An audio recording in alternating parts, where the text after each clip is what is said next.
Hello everybody, a very good morning to you. It is 7 o'clock. Coming up on today's programme, Sir Keir Starmer makes good on a threat of suspensions after 7 Labour MPs rebel in one of the first tests of his leadership. Plus, after the British Army's most senior serving officer warned the UK must be ready for war in 3 years, we'll hear from the former Defence Minister, Tobias Ellwood. And after avoiding the question yesterday, James Cleverly has thrown his hat into the ring to become the next Conservative leader. Yeah, who'd have thought it? It's Wednesday, the 24th of July. Sir Keir Starmer suspends 7 Labour MPs from the parliamentary party after they rebel on a vote over the 2-child benefit cap. A 24-year-old man is arrested in Gillingham on suspicion of attempted murder after a soldier is stabbed near his barracks. Sky News hears how several serving and former female paramedics were pressured for sexual favours by colleagues and bosses for promotion or to keep their jobs.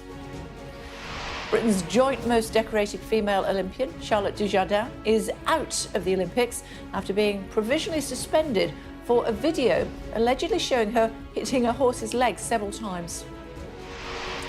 The Royals get a pay rise of £45 million after a bumper year for the Crown estate.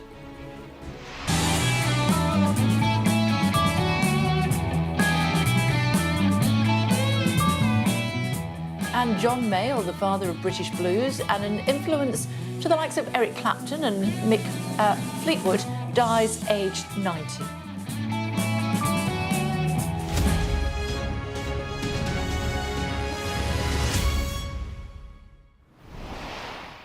Morning. Sir Keir Starmer has suspended 7 of his MPs from the parliamentary party after they rebelled on a vote over the 2-child benefit cap. In the end, the government won the vote with a comfortable 174 majority, but it was the first real test of Sir Keir's strength and leadership. Darren has more. To the right, 103. The noes to the left, 363. Less than 3 weeks after walking into number 10, Sir Keir Starmer faced his first rebellion last night.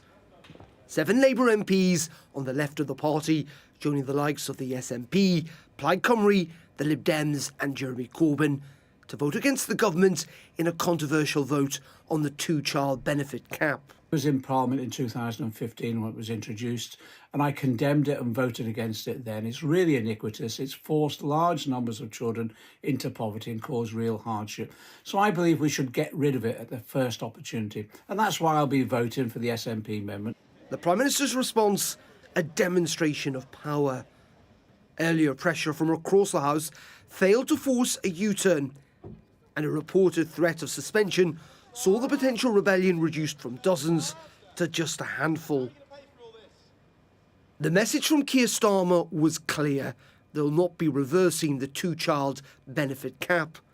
The Work and Pension Secretary, Liz Kendall, yesterday stuck by the party line, maintaining Labour would not fund scrapping the benefit right now. People have rightly raised this issue.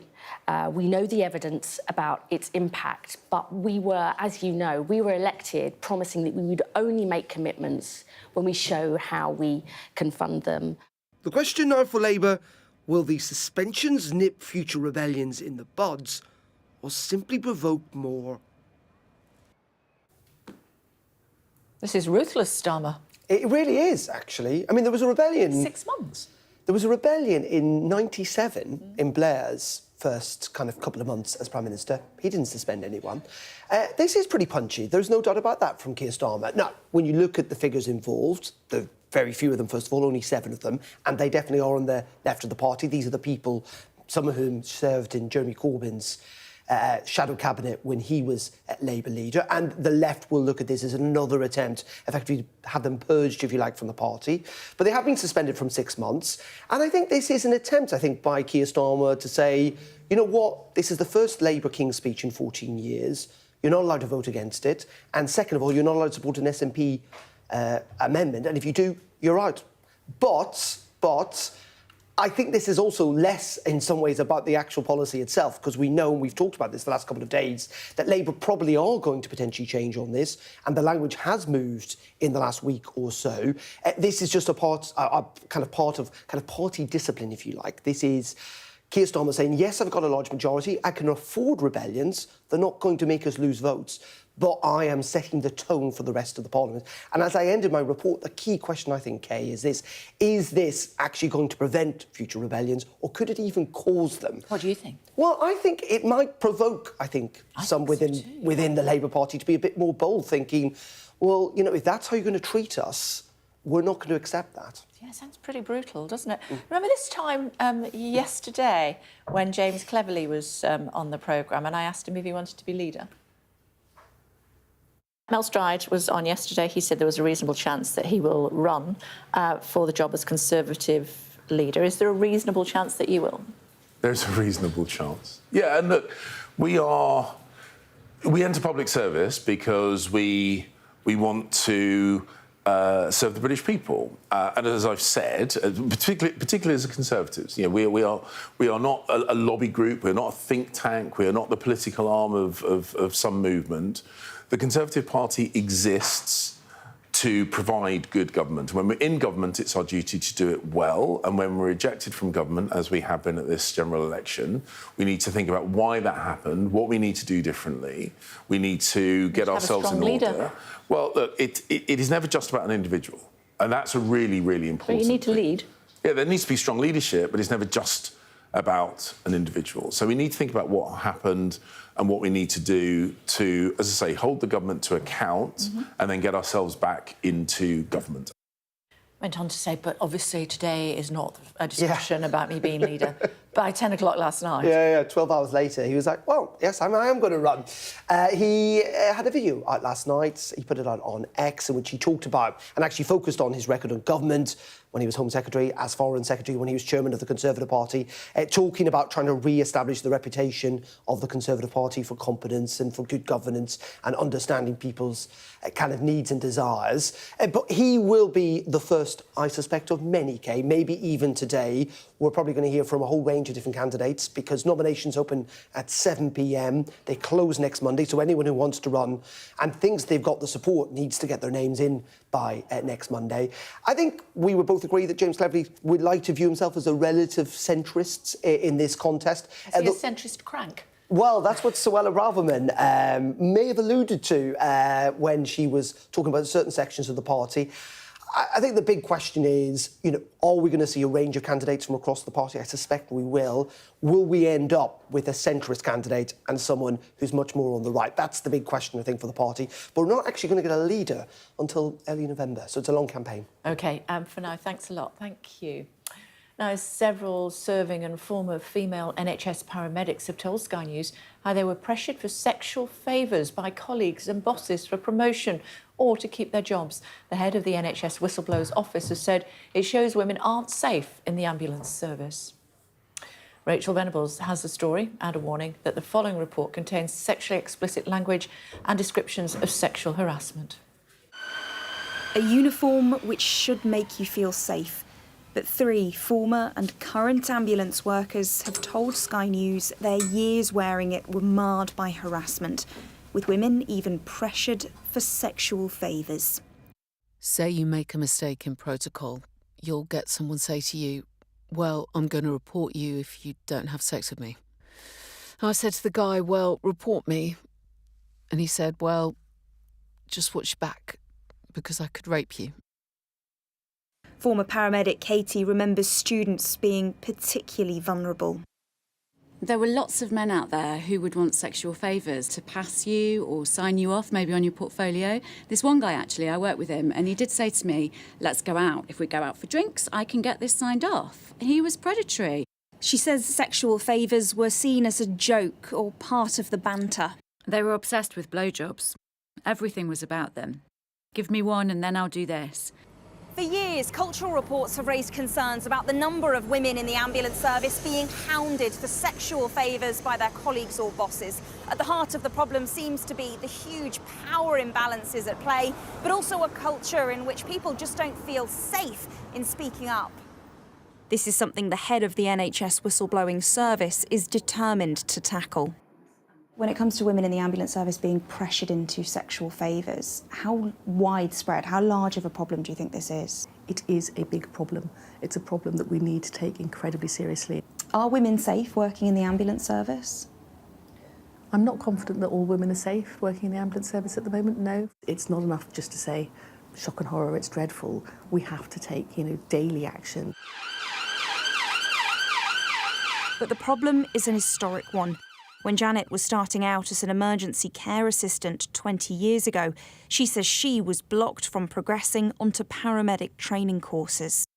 It became evident on a social night out that sexual favours were the way to gain entry onto emergency courses. I was horrified. I expected it to be, academic qualifications that would get me there. But I was told to be guaranteed on the next course, this is what you have to do.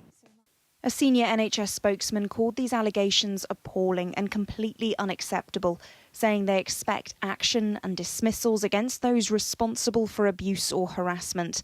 They stressed better reporting mechanisms, training and support for staff are being brought in. But after seeing earlier Sky News investigations about harassment in the ambulance service, Sarah too plans to quit her job this year, with little faith a culture this embedded can ever change. Rachel Venables, Sky News.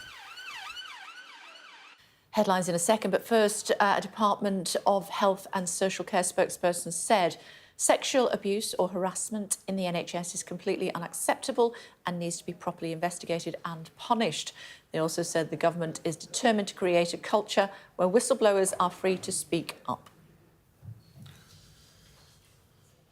We're going to be talking about Rachel Dejada, is that her first name? Who was hoping to be the highest ever scoring Olympian, if you will, more medals than anybody else if she'd won a medal of any flavour at this Olympics. Instead, she has been suspended and has been banned from taking part. We'll tell you why. Yes, lots of reporting around that, more on that in due course. But in the meantime, let's bring you up to speed on some of the day's other stories. A 24-year-old man's been arrested on suspicion of attempted murder after a soldier was stabbed in Kent. The victim, a soldier in his 40s, was found with injuries consistent with stab wounds near the Brompton Barracks in Gillingham.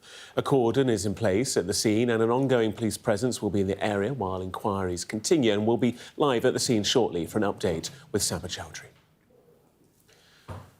The family of a Kenyan woman allegedly murdered by one or more British soldiers has called on the new Defence Secretary to help bring about justice and closure.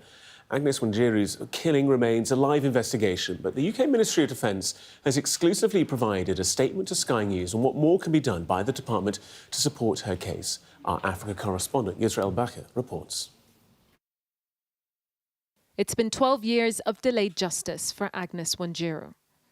It's very painful that what she went through, and even for us as the family trying to seek justice, knocking doors, waiting for so long for justice. It's very painful and traumatizing and shows us that no government seems to care, and justice delayed is justice denied. But now her family, plagued by stagnant grief, have new hope in the Labour government to help hold her killers responsible.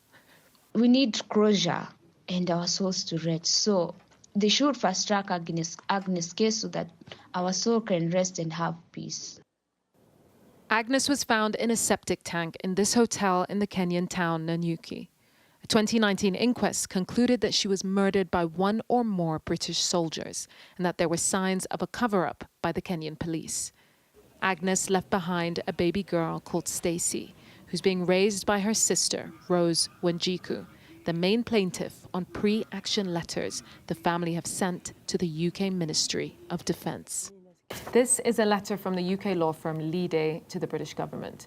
They're asking for an urgent update on the pursuit of justice for Agnes and a meeting with her family. They say that they hope this is a turning point in what has been a disappointing and extensive period of inaction and failure. Caroline, why do you think this could be a turning point? The new Defence Secretary rightly criticised the previous government for its inaction in respect of this case and rightly called for an inquiry into any possible cover-up. Our client is now urging Mr Healy to honour the commitments he made as Shadow Defence Secretary. As the new Defence Secretary, Mr Healy has the opportunity to finally take decisive action to move matters forward and to initiate a proper investigation by the UK Ministry of Defence into what happened and any cover-up. The family's renewed hope hinges on John Healy, seen here on the left. the new Secretary of State for the Ministry of Defence. We reached out to the ministry for a response to the latest action letter from Lide. In an exclusive statement to Sky News, Mr. Healy's spokesperson says the Defence Secretary recognises the tragic circumstances of Miss Wanjiru's death. And since his appointment, he's directed officials to produce options to explore what more can be done by the department to support the investigation. They do point out that the case remains a live investigation under the jurisdiction of the Kenyan authorities, while the Defence Serious Crime Command actively supports the investigation. And finally, they say Mr. Healy would be happy to meet the family in due course. Until then, Agnes's family continue to wait. Yusra al-Baghir, Sky News. The new head of the British Army has issued a stark warning that the UK must be ready to fight a war within 3 years. While stressing conflict was not inevitable, General Sir Raleigh Walker says the country's armed forces need to be prepared to fight against what he called an axis of upheaval of Russia, Iran, China and North Korea. General Walker also cautioned of the potential of a Chinese invasion of Taiwan. Britain's joint most decorated female Olympian Charlotte Dujardin has withdrawn from the Paris Olympics and has been suspended by the World Equestrian Governing Body after a video emerged allegedly showing her excessively whipping a horse. The dressage rider, who has won 6 Olympic medals, said the footage from 4 years ago shows her making, I quote, an error of judgment during a coaching session and that she's deeply ashamed. A lawyer representing the claimant who filed the complaint against Ms. Dujardin told The Telegraph the video showed her allegedly whipping the horse at least 24 times. Meanwhile, a Russian man's been arrested in Paris on the eve of the opening Olympic events on suspicion of trying to disrupt the Games. No specific details have been announced by prosecutors, but the alleged plot is not said to be terror-related. An Interior Ministry-led search has been carried out at the man's Parisian apartment. At least 6 people have died and 7 remain missing after a fishing vessel sank near the Falkland Islands. British and Spanish maritime officials say the boat sailing under the flag of the British territory of St Helena was carrying 27 people when it sank. 14 made it onto a life raft and were rescued by other boats in the area, nearly 200 miles off the coast of the Falkland Islands. Let's pick up on that story about the head of the British Army, a warning the UK has just 3 years to prepare for war and that we should be taking the threat posed by Russia and its allies far more seriously. More on that, and defence and security analyst Tobias Elwood is with us now. Hello to you, Mr Elwood. Thanks for joining us. How seriously should we take these comments by General Walker? Well, normally you get heads of the armed forces make these comments when they're going to depart the army, when they're about to resign. And yet here we have somebody, General Sir Raleigh Walker, beginning his tenure as the head of the army, making a very, very profound statement, repeating what Sir Patrick Saunders, his predecessor, has said, that our world is getting more dangerous, not less. And this new axis of Iran, Russia and China are actually joining together, and we've not done enough about it. So it's not just a wake-up call, because many of us have been saying this for some time, but a confirmation that absolutely we need to do more. Otherwise, our world is going to change very, very fast indeed. It's worth stressing that these are unnatural bedfellows, Iran, China, and Russia. I mean, Iran is a theocratic republic. Russia is a centralized autocracy, and China is a communist dictator. It wasn't long when Russia and China were actually at loggerheads together over their interpretation of communism, with nuclear weapons actually being moved from targeting Western cities to then turning towards China. But now they're all working together against the West, against our global order. They're reinterpreting the rules, the international rules. And what the general is really saying is that war is inevitable. Conflict will grow in the next number of years, and we need to prepare. And how do we do that? Well, we have the review that's now taking place at the moment, but it doesn't report for another year's time. This is a wake-up call specifically. It's about what's going on in Ukraine. It is totemic what Russia is going to do there. If they can claim any form of victory, then Russia will pursue and continue expanding its influence across Eastern Europe. It's in our interest, and it's more cost-effective to help Ukraine put that fire out now. Otherwise, our problems in Europe will spread. We've then got to convince the Americans as well not to withdraw their support from Europe, But ultimately, we need three separate strategies. One to do with China and the expansion of what China is doing. Iran, what it's doing in the Middle East. And you could argue that what's happened in Gaza and Israel is linked to Iran because it's providing the weapon systems for Hamas, for Hezbollah and the Houthis as well. And then, of course, there's Russia, too, of what we're going to do there. And as I stress, standing up to Russia in Ukraine is what we need to do for the immediacy. And what do we need to do as far as Taiwan is concerned? Well, I'm not of the view that that China is going to invade Taiwan anytime soon. I visited Taiwan not long ago. It's not China's way to be able to rush and do things now when they can wait 5 or even 10 years to do things in a slower form, which will be more cost effective for them. I think they simply want to strangulate Taiwan. They might want to make it very clear it's theirs. I would actually see them containing Taiwan, somehow controlling the microchips that comes out of Taiwan, which will then have knock-on consequences to our economy. And this is another message from Sir Roly Walker. It's the symbiotic relationship between our economy and our security. We saw that with those grain ships over Odessa. That is the difficult world that we now face. How do we keep our economy going as globalization dies in its former context? The world is splintering between two spheres of competing interests, which will lead to conflict. So a massive wake-up call, particularly also to our friends in the United States that are becoming more perhaps insular, more isolated as well. We're in for a very, very dangerous decade indeed. So we need to listen very carefully to what Sir General Roly Walker and his predecessor, Sir Patrick Sanders, and indeed others have been saying. We need to be moving to 3% GDP spend on defence. How long do you think it would take, Mr. Elwood, for Britain's armed forces to reach the point where they are able to effectively deal with any threat? That's a really, really good question. I mean, if you just wanted to, put more aircraft, F-35s on our aircraft carriers, if you put the order in today, they wouldn't arrive for 10 years. But it's also the character of conflict and how that's changing. You saw the outage that we have because of a coding error to do with Microsoft.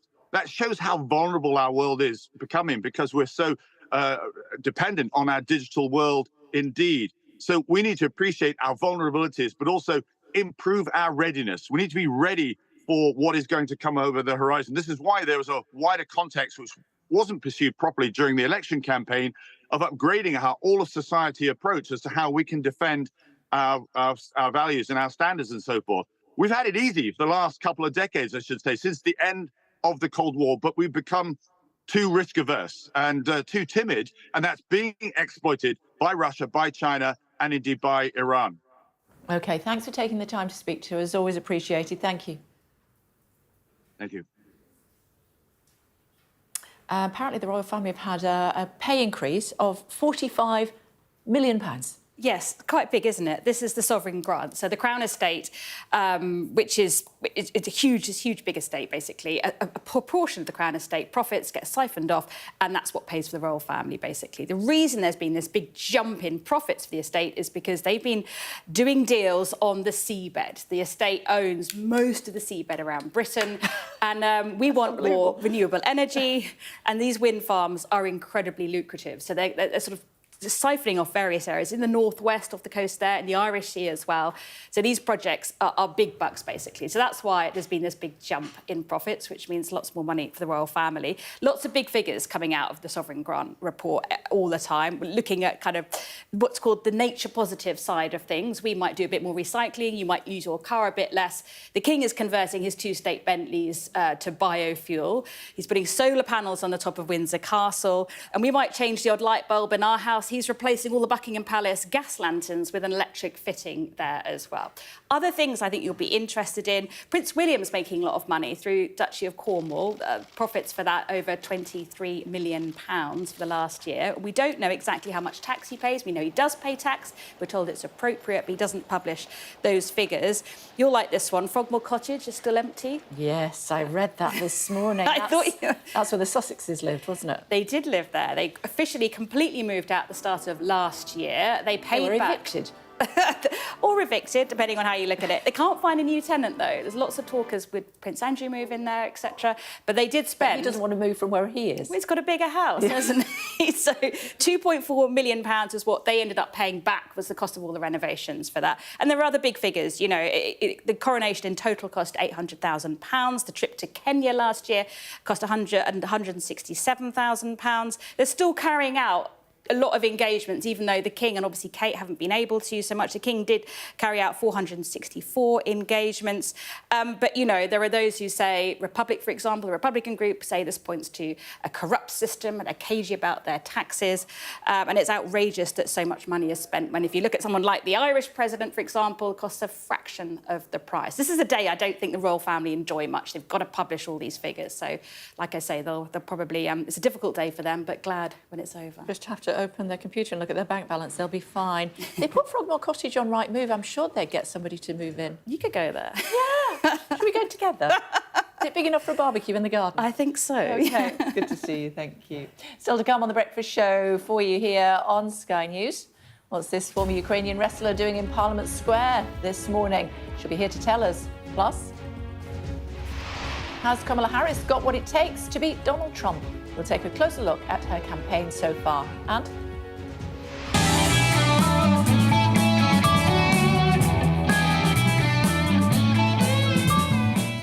the world of music pays tribute to the pioneer of British blues.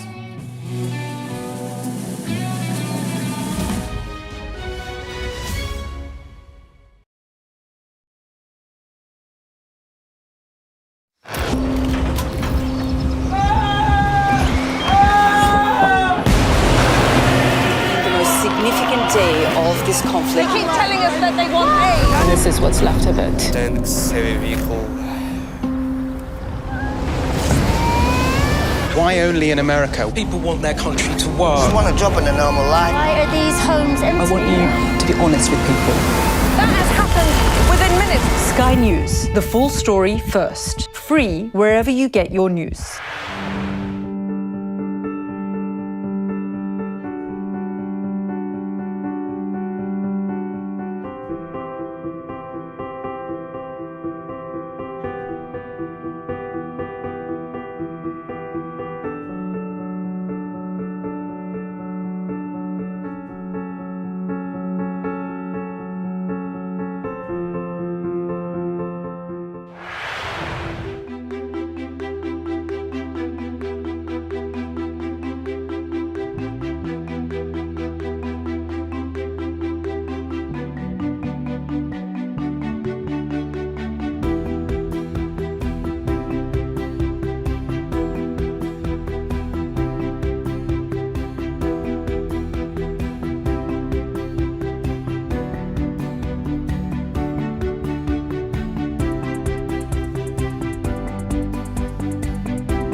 Hello again, everybody. You're watching The Breakfast Show here on Sky News. Now, we normally would have had an interview with a government minister by now. And in fact, I was prepping, the team were helping me prep for Yvette Cooper, MP for Pontefract. Yeah, indeed, and we're trying to get to the reason why Yvette Cooper, I think I Home can Secretary, guess. is not here.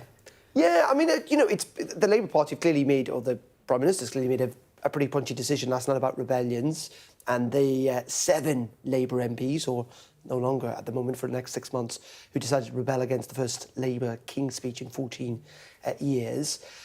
But Yvette Cooper's, you know, she's been around the block a few times. She knows politics pretty well, and I think this is the Labour Party would say this is a good thing, that they are dealing and they're imposing discipline on a party, and they're setting an intention for how government's going to be run for the next 5 years. Yeah, but they should be held to account by the people that have elected them, and we're privileged to be able to do that on our viewers' behalf. I completely agree. So, well, there's always time. We're on air until 10 o'clock. 10 o'clock. And if they come tomorrow, the questions will still be asked, won't they? So it's not as though they're avoiding the scrutiny. It's, oh, we forgot about that situation. Let's move on to the next thing. We'll still get to it. So if you're going to be ruthless, come and defend being ruthless. Good morning. Exactly. You've got more on this, haven't you? I do. I have our top stories this morning. Let's start, actually, with that situation. Sir Keir Starmer has suspended 7 Labour MPs after they voted against the government on an amendment to scrap the 2-child benefit cap. Former Shadow Ministers John McDonnell and Rebecca Long-Bailey among the rebels in the party. A man has been arrested on suspicion of attempted murder after a soldier was stabbed near Army Barracks in Kent. Police say the victim, who's in his 40s, remains in a serious condition. Britain's joint most decorated female Olympian Charlotte Dujardin has pulled out of the Paris Games after a video emerged of her allegedly whipping a horse multiple times.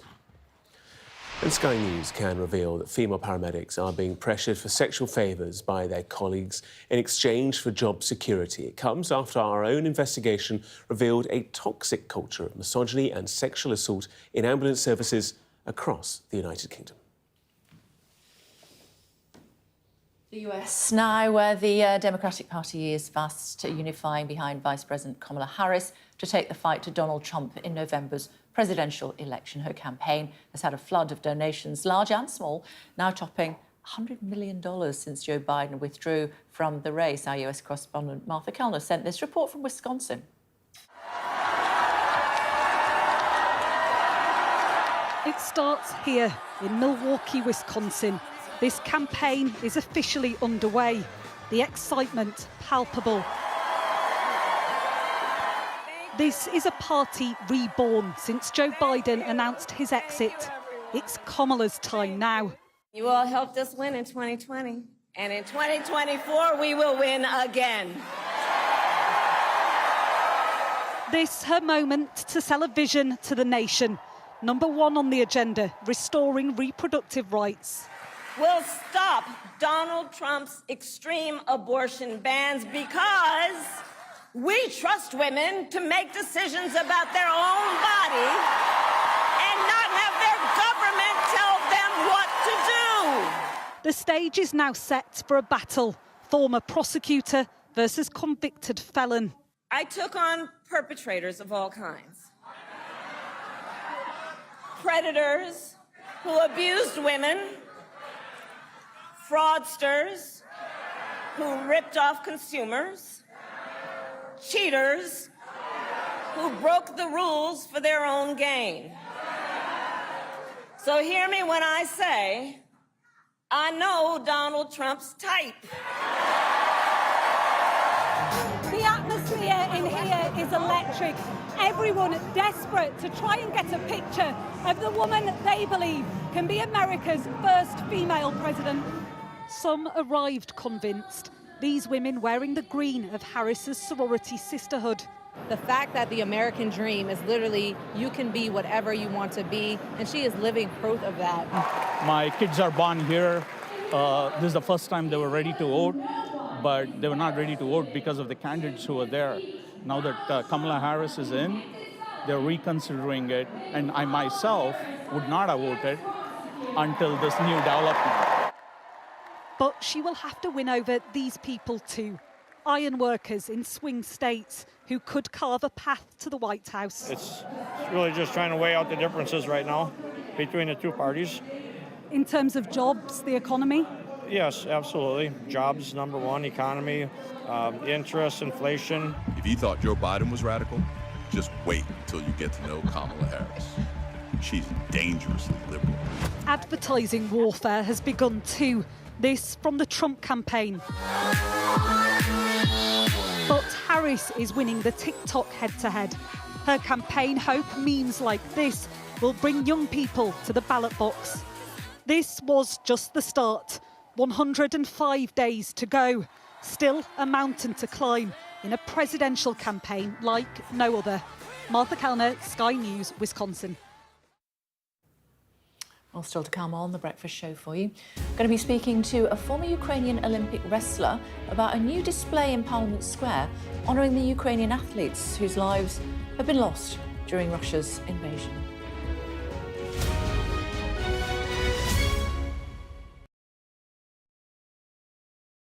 She's got a little long white cane. She's got gorgeous fabrics and textures on her clothes, so we can really interact with her. And as a blind person myself, I love textured clothes. So yeah, it was amazing to be a part. When I lost my vision almost 12 years ago, I was so worried about holding a long white cane. I had to get it out at school, and I used to hate my long white cane. But now I go on red carpets and I glitz and glamour it and I match it to my outfits. And now we've got a representation in the most popular doll in the whole wide world, and she's blind. And if Barbie can be blind and be cool and look amazing, anyone can feel confident in their blindness too. So I know that for me, as a young girl, if I saw blind Barbie when I was just losing my vision, I would have felt so much more confident. Here she is. You saw her on the VT as well, but she's amazing. And her eye gaze reflects someone with visual impairment. It's slightly upward. Actually, my right eye slightly gazes offward. And I love that about myself. It's a massive identity for me. I love her cane. It's actually detachable. It's so cool. And also her clothes are really cool because they're textured, but they're easy to see. So anyone with a visual impairment, it's really cool. And her arms move, so she can sweep her cane.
Everybody, welcome back to The Breakfast Show here on Sky News. Remember Tim Peake, the British astronaut who was never far from the headlines? Well, he's currently trying to get another space mission off the ground with a difference, and he hasn't ruled out one last trip. Thomas Moore has been catching up with him. Tim Peake flew the flag for Britain, clocking up a spacewalk and more than 250 science experiments in his time on the International Space Station. Now he's using his star power to attract private sponsorship for a mission to put 4 UK astronauts on the orbiting laboratory, perhaps as soon as the end of next year. The space industry in the UK is doing phenomenally well, growing at 4 times the rate of the rest of the UK economy. So by having this strong presence for UK space exploration, it means that filters down as an industrial return to the rest of our space industry. The mission is being run by the company Axiom Space, which has already organised 3 trips into orbit for billionaire space tourists and European-funded astronauts. But this would be the first commercial mission of its kind. British companies would pay the bill, likely to be upwards of £200 million. We're throwing the net wide across all sectors of UK industry. That's the hard sciences, the life sciences, biomedical, pharmaceutical, regenerative disease, areas that are real use cases for the science, but also real deep industries in the UK. The mission is being backed by the UK Space Agency, which wants to showcase how science done in orbit can change lives on Earth. The International Space Station is due to be decommissioned in 2030, and NASA and the other space agencies will go off and focus on the moon. But a private orbiting lab will almost certainly take over, and commercial missions with sponsored astronauts are very much the future. But human missions are not without risk. But let's go forward into Starliner. Boeing's first crewed flight of its Starliner spacecraft to the space station is hobbled by a problem with its thrusters. The test pilot's waiting almost 2 months now for a fix. Tim knows them well. So the crew are completely safe, and I know that the space agencies will be working on a safe return option for them. But every astronaut has to consider the risks involved in human spaceflight. It's something we do. It's yet to be decided whether he returns to space as commander of the commercial mission. First, he has to find the sponsors to make it happen. Thomas Moore, Sky News, at the Farnborough International Air Show. Will standing by for us now. Hi, Will. Very good morning to you. What have you got? Very good morning to you, Kay, as well. Well, the main part of the show today will be building up to PMQs. I love PMQs. Always. I love it even more when we've been starved of it for 6 or 7 weeks, even more so when it's the first one of a new parliament and a new government. And on top of that, thrown in some added spice that 7 Labour MPs, of course, had the whip suspended last night. So PMQs really is set up very well indeed. Hopefully the 2 main party leaders will remember what their titles and roles are, who's Prime Minister, after that slip-up earlier in the week from Sir Keir Starmer, which was rather fun. On that note, though, I am interested to see the tone between the two, because obviously towards the end of the Parliament, PMQs was pretty spicy. The tone was not always particularly positive. But so far, in the first 3 weeks of this new government, there's been rather a sense of respect between Rishi Sunak and Keir Starmer. So we'll see if that all goes out the window for the first PMQs. Also, of course, following the announcements, the runners and riders of the Tory leadership race, James Cleverly, of course, didn't quite make up his mind by yesterday's appearance on your show, but seemingly has done now. And all of the latest coming out of the US. Guessed at 10:30 on that. No doubt Kamala Harris is weighing up very closely who should be her running mate. And we'll also be talking about Rachel Venable's very important story about abuse within paramedics. And we have a guest at 10:45 from the charity Surviving in Scrubs, the founder of that. Lots to come. What do you make of the Home Secretary running for the hills this morning and not wanting to explain to us why 7 MPs have had the whip removed from them for now? Well, exactly as you guys were discussing earlier, I think it seems on given the news flow, and they've given you no explanation, that is exactly what's happening, running for the hills. And I don't think that sends out a particularly strong message. And it's also, as we know, better than most in this business and the breakfast show, it leaves you hanging without much else to do instead. So it's rather disrespectful on top of that. And again, 3 weeks into the new government, if you're sending a message loud and clear to your own MPs by suspending the whip, you've got to back that message up the following day. Absolutely. Thanks very much indeed, Wilf. And I will more from Wilf at 10 o'clock, of course. Disrespectful?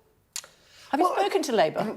Well, we're trying to get hold of them and find out what's happening. I think the big... And whether actually, this is something that's going to kind of set a precedent, I think, for later on.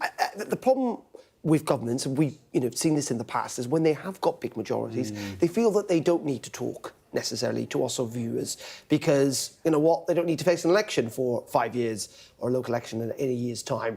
And I think this could be a problem for politics going forward, where engagement with the media, because you've got this thumping, absolute stonking majority, is less, because they don't feel they need to engage as much as they've done in the past. But they should. No, of course. I mean, government's about accountability. It's about people... Exactly that. It's about public facing service. Questions that are, being listened to and being heard and being held accountable for viewers at home.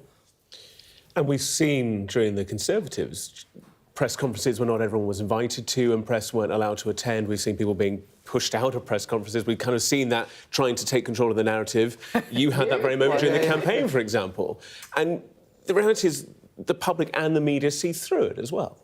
You know, people aren't daft. And it goes like wildfire on social media. So whilst they try and control a narrative, they don't. And at the end of the day, whether Labour come on tomorrow, Friday or the next day, you'll still have the same questions for them. Exactly that. So that's not going away either. No, so it's not. It's not a successful policy.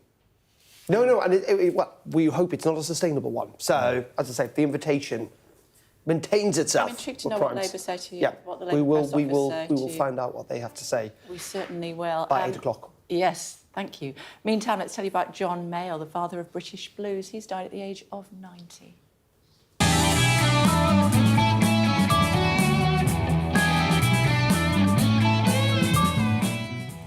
Mayall, who was an influence to the likes of Eric Clapton and Mick Fleetwood, died at his home in California on Monday, surrounded by his family.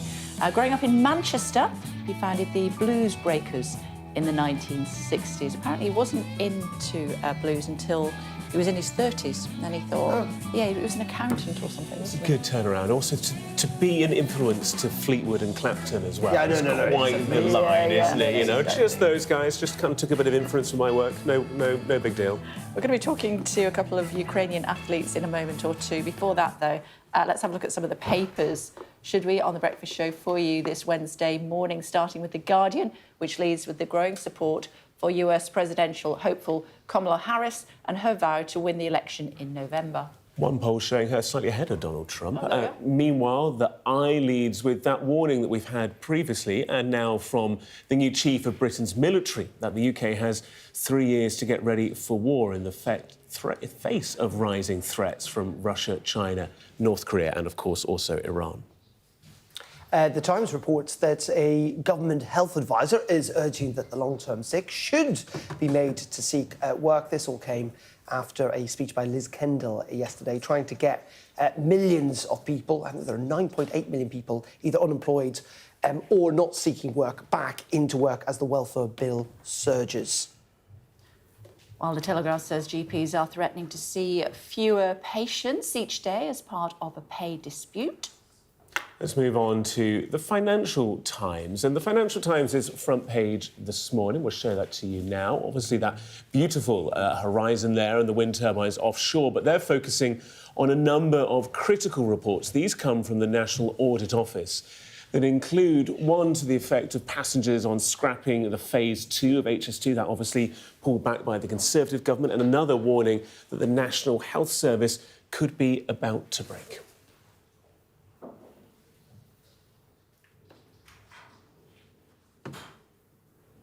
Let's talk about athletes in Ukraine, should we? And we are honoured to have two ladies with us who is going to tell us about athletes who would have hoped to potentially be at the Olympics, but sadly have lost their lives as a result of what's happening in your beloved country. Oksana and Katerina, you've got an installation, let's call it that, in Parliament Square this morning. Tell us what the plan is.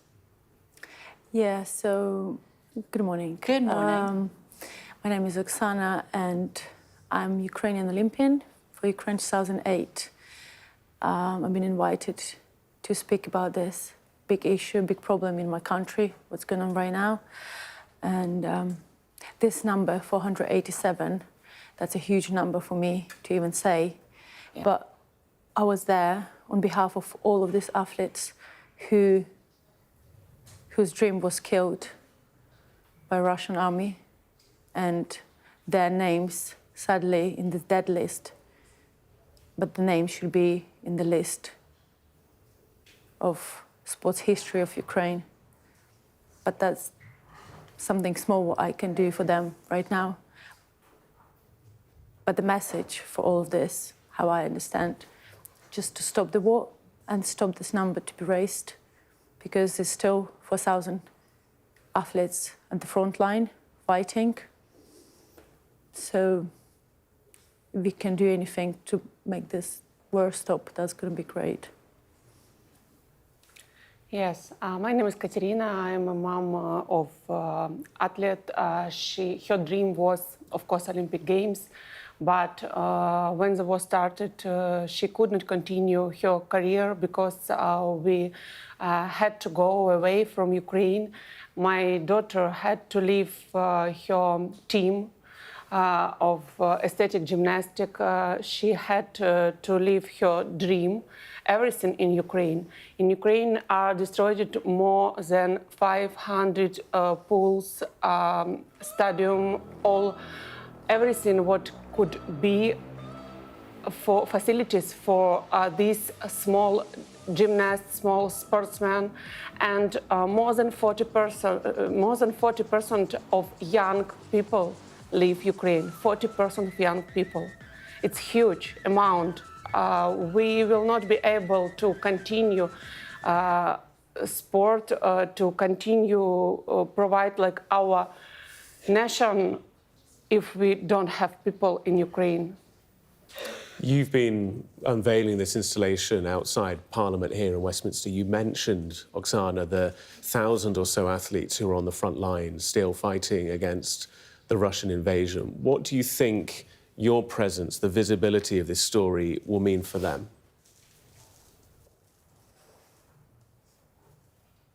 I think they will be happily proud that somebody is speaking about this problem. I'm sure they're dreaming about the day when the war will be over and they can continue competing and represent their country on the biggest world arenas. Do you have friends, people that you competed with on the front lines?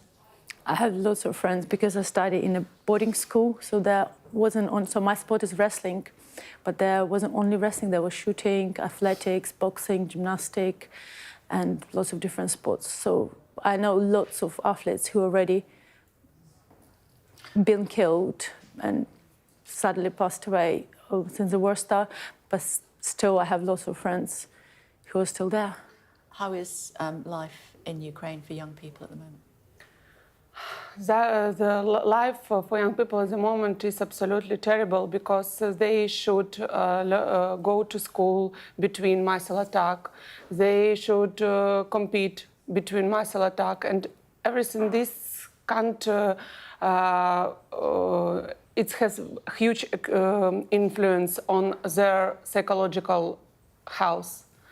When kids are growing from 3, 6, 7 years, always in the war, they have really a big problem with health. And of course, their parents try to help them with moving somewhere to flee from Russian aggression.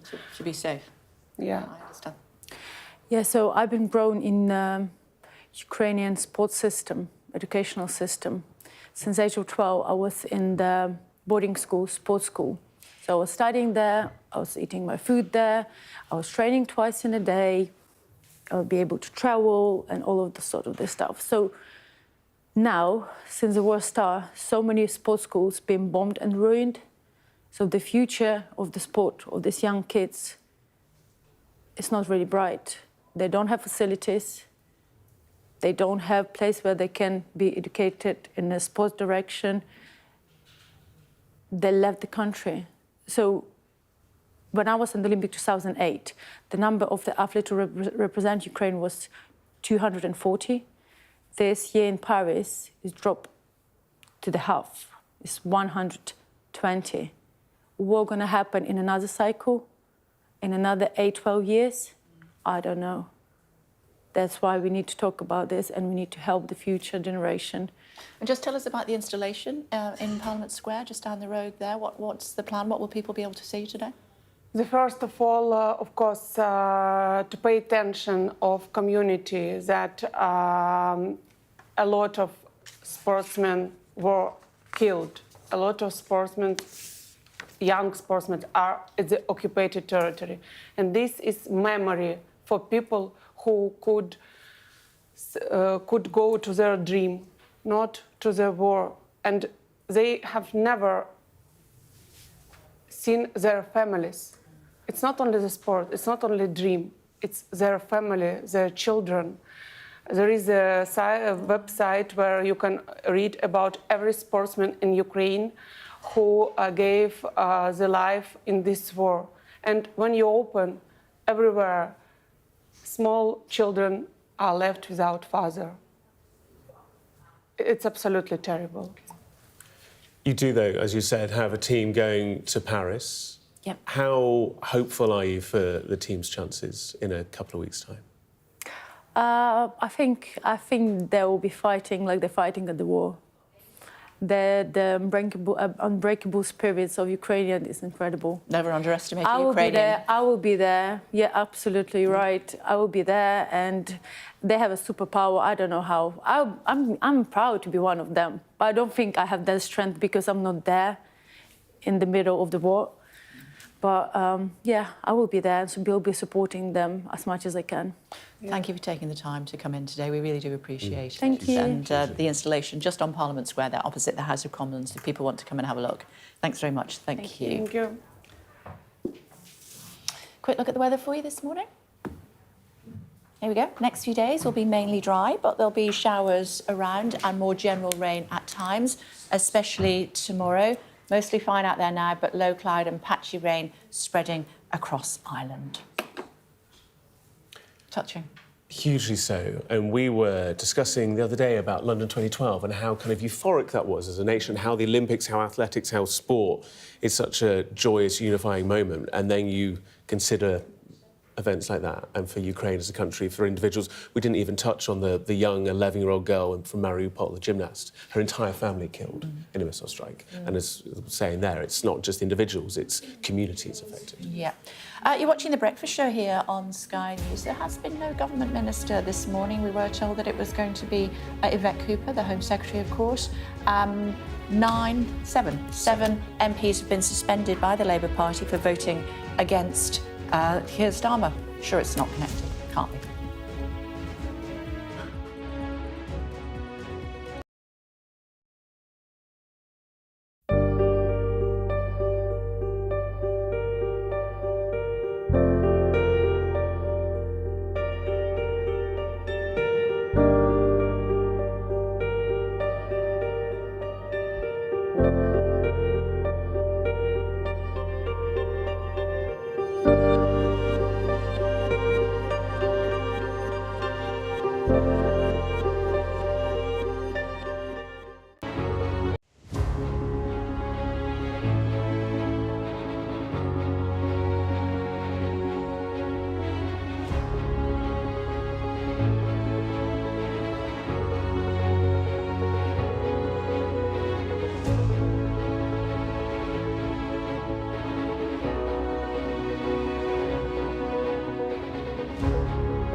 Good morning, everybody. It's 8 o'clock. Coming up on today's programme, Sir Keir Starmer makes good on a threat of suspensions after 7 Labour MPs rebel in one of the first tests of his leadership.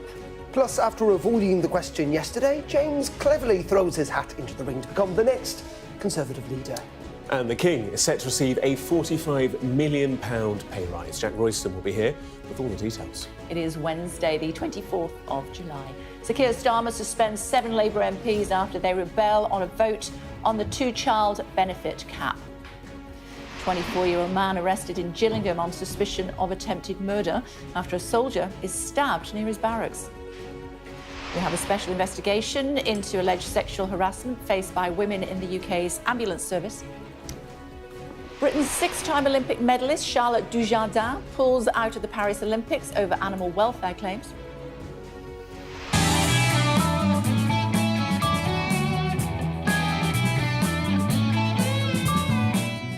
And John Mayall, the father of British blues, has died at the age of 90.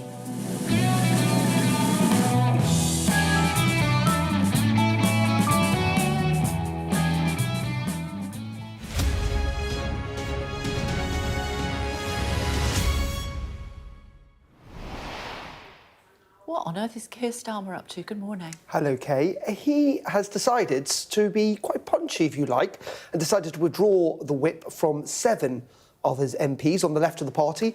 People like John McDonnell, former Shadow Chancellor, Rebecca Long-Bailey and others, Corbynistas, I think you might call them. And he's decided to do that because they voted against the first Labour King speech in 14 years last night. OK, here we go. The ayes to the right, 103. The noes to the left, 363. Less than 3 weeks after walking into number 10, Sir Keir Starmer faced his first rebellion last night. 7 Labour MPs on the left of the party, joining the likes of the SNP, Plaid Cymru, the Lib Dems and Jeremy Corbyn, to vote against the government in a controversial vote on the 2-child benefit cap. I was in Parliament in 2015 when it was introduced, and I condemned it and voted against it then. It's really iniquitous. It's forced large numbers of children into poverty and caused real hardship. So I believe we should get rid of it at the first opportunity, and that's why I'll be voting for the SNP amendment. The Prime Minister's response, a demonstration of power. Earlier pressure from across the House failed to force a U-turn, and a reported threat of suspension saw the potential rebellion reduced from dozens to just a handful. The message from Keir Starmer was clear. They'll not be reversing the 2-child benefit cap. The Work and Pension Secretary, Liz Kendall, yesterday stuck by the party line, maintaining Labour would not fund scrapping the benefit right now. People have rightly raised this issue. We know the evidence about its impact, but we were, as you know, we were elected promising that we would only make commitments when we show how we can fund them. The question now for Labour, will these suspensions nip future rebellions in the buds or simply provoke more? So he's letting them know straight off the bat who's the boss. Yeah, he really is. And that's essentially what last night was all about. In many ways, it wasn't really about this child benefit cap. You know, there are lots in the Labour Party who do want to see it changed. We know that actually the language around this from the Labour leadership has changed somewhat in the last week or so. I do think this is something they are going to look at in the future, even though they say they can't afford it right now. This was much more about sending a signal, particularly to the left of the party, saying we're not going to put up with this for the kind of weeks, months, years of this government. I think the concern, though, on different sections of the party will be, you know what, does this really deal with that problem? They've been suspended for 6 months. Or does this potentially create resentment a bit further down the line? You know, Labour have got a stonking majority. They don't need to worry about winning votes or rebellion, certainly of this size. I mean, you could fit the number of rebels into a minibus if you like. But what they do need to be concerned about is that honeymoon periods that Keir Starmer's currently enjoying is not going to last forever. Okay. And at some stage, other MPs might find this as quite resentful and be prepared to rebel in the future. OK, who's going to lead the Tories? That's a big question. We're going to start to find out from today. Nominations open at 7 p.m. tonight, carry on until next Monday. But we have got one name, James Cleverly. He is... No, that can't be true, because yesterday he said he wasn't going to... He said it wasn't... Well, this is what he said. Yeah, that's what I'm the Conservative Shadow Home Secretary, and that's my job. And when will we know otherwise? Well, I think the timescale has been set out now. We'll have a new we'll know leader. tomorrow. We'll have a new leader in place by November. Nominations will be open tail end of this week, and I think we'll have a much clearer idea by this time next week. I think we'll have a pretty good idea who the runners and riders are. But you're about the same as Mel Stride in that you're minded to stand. Today, I'm minded to hold the Labour government to account. And then tomorrow you're minded to And stand. tomorrow's work is for tomorrow. That didn't last long, did it? It really didn't. I think it was about 12 hours. So he's definitely going to run. We're going to get, as I say, other names either later on today or certainly in the days ahead. They only need 10 MPs to get over the line in terms of being actually officially nominated, though there are only, 121 Tory MPs at the moment. And then we're going to have the proper contest, not until September, a leader in place by early November. But I suspect there'll be quite a lot of them, actually, maybe 7, 8. Potentially. So it could be quite a wide field, but then they need a wide field and a long campaign to work out what the future direction of the party is. OK. For now, thanks very much. Thank you. Now, several serving and former female NHS paramedics have told Sky News how they were pressured for sexual favours by colleagues and bosses for promotion or to keep their jobs. The head of the NHS Whistleblowers Office has said it shows women aren't safe in the ambulance service. Rachel Venables has the story and a warning that the following report contains sexually explicit language and descriptions of sexual harassment. A uniform which should make you feel safe. But 3 former and current ambulance workers have told Sky News their years wearing it were marred by harassment, with women even pressured for sexual favours. Say you make a mistake in protocol, you'll get someone say to you, "Well, I'm going to report you if you don't have sex with me." I said to the guy, "Well, report me." And he said, "Well, just watch your back, because I could rape you." Former paramedic Katie remembers students being particularly vulnerable. There were lots of men out there who would want sexual favours to pass you or sign you off, maybe on your portfolio. This one guy, actually, I worked with him, and he did say to me, "Let's go out. If we go out for drinks, I can get this signed off." He was predatory. She says sexual favours were seen as a joke or part of the banter. They were obsessed with blowjobs. Everything was about them. Give me one and then I'll do this. For years, cultural reports have raised concerns about the number of women in the ambulance service being hounded for sexual favours by their colleagues or bosses. At the heart of the problem seems to be the huge power imbalances at play, but also a culture in which people just don't feel safe in speaking up. This is something the head of the NHS whistleblowing service is determined to tackle. When it comes to women in the ambulance service being pressured into sexual favours, how widespread, how large of a problem do you think this is? It is a big problem. It's a problem that we need to take incredibly seriously. Are women safe working in the ambulance service? I'm not confident that all women are safe working in the ambulance service at the moment, no. It's not enough just to say, shock and horror, it's dreadful. We have to take, daily action. But the problem is an historic one. When Janet was starting out as an emergency care assistant 20 years ago, she says she was blocked from progressing onto paramedic training courses. It became evident on a social night out that sexual favours were the way to gain entry onto emergency courses. I was horrified. I expected it to be, academic qualifications that would get me there. But I was told to be guaranteed on the next course, this is what you have to do. A senior NHS spokesman called these allegations appalling and completely unacceptable, saying they expect action and dismissals against those responsible for abuse or harassment. They stressed better reporting mechanisms, training and support for staff are being brought in. But after seeing earlier Sky News investigations about harassment in the ambulance service, Sarah too plans to quit her job this year, with little faith a culture this embedded can ever change. Rachel Venables, Sky News. Well, a Department of Health and Social Care spokesperson said sexual abuse or harassment in the NHS is completely unacceptable and needs to be properly investigated and punished. They also said the government is determined to create a culture where whistleblowers are free to speak up. What else have you got for us? Going to turn our attention. Going to turn our attention. It's just, trying out a different position, but I shan't now. No, okay. We'll turn our attention to Kenya, Yes, shall we? please. This is because This is an exclusive for Sky News. The family of a Kenyan woman allegedly murdered by one or more British soldiers has called on the new Defence Secretary to help bring about justice and closure. Agnes Wanjiru's killing remains a live investigation, but the UK Ministry of Defence has exclusively provided a statement to Sky News. What more can be done by the department to support her case? Our Africa correspondent Israel Bakir reports. It's been 12 years of delayed justice for Agnes Wanjiru. It's very painful that what she went through, and even for us as the family trying to seek justice, knocking doors, waiting for so long for justice. It's very painful and traumatizing, and shows us that no government seems to care, and justice delayed is justice denied.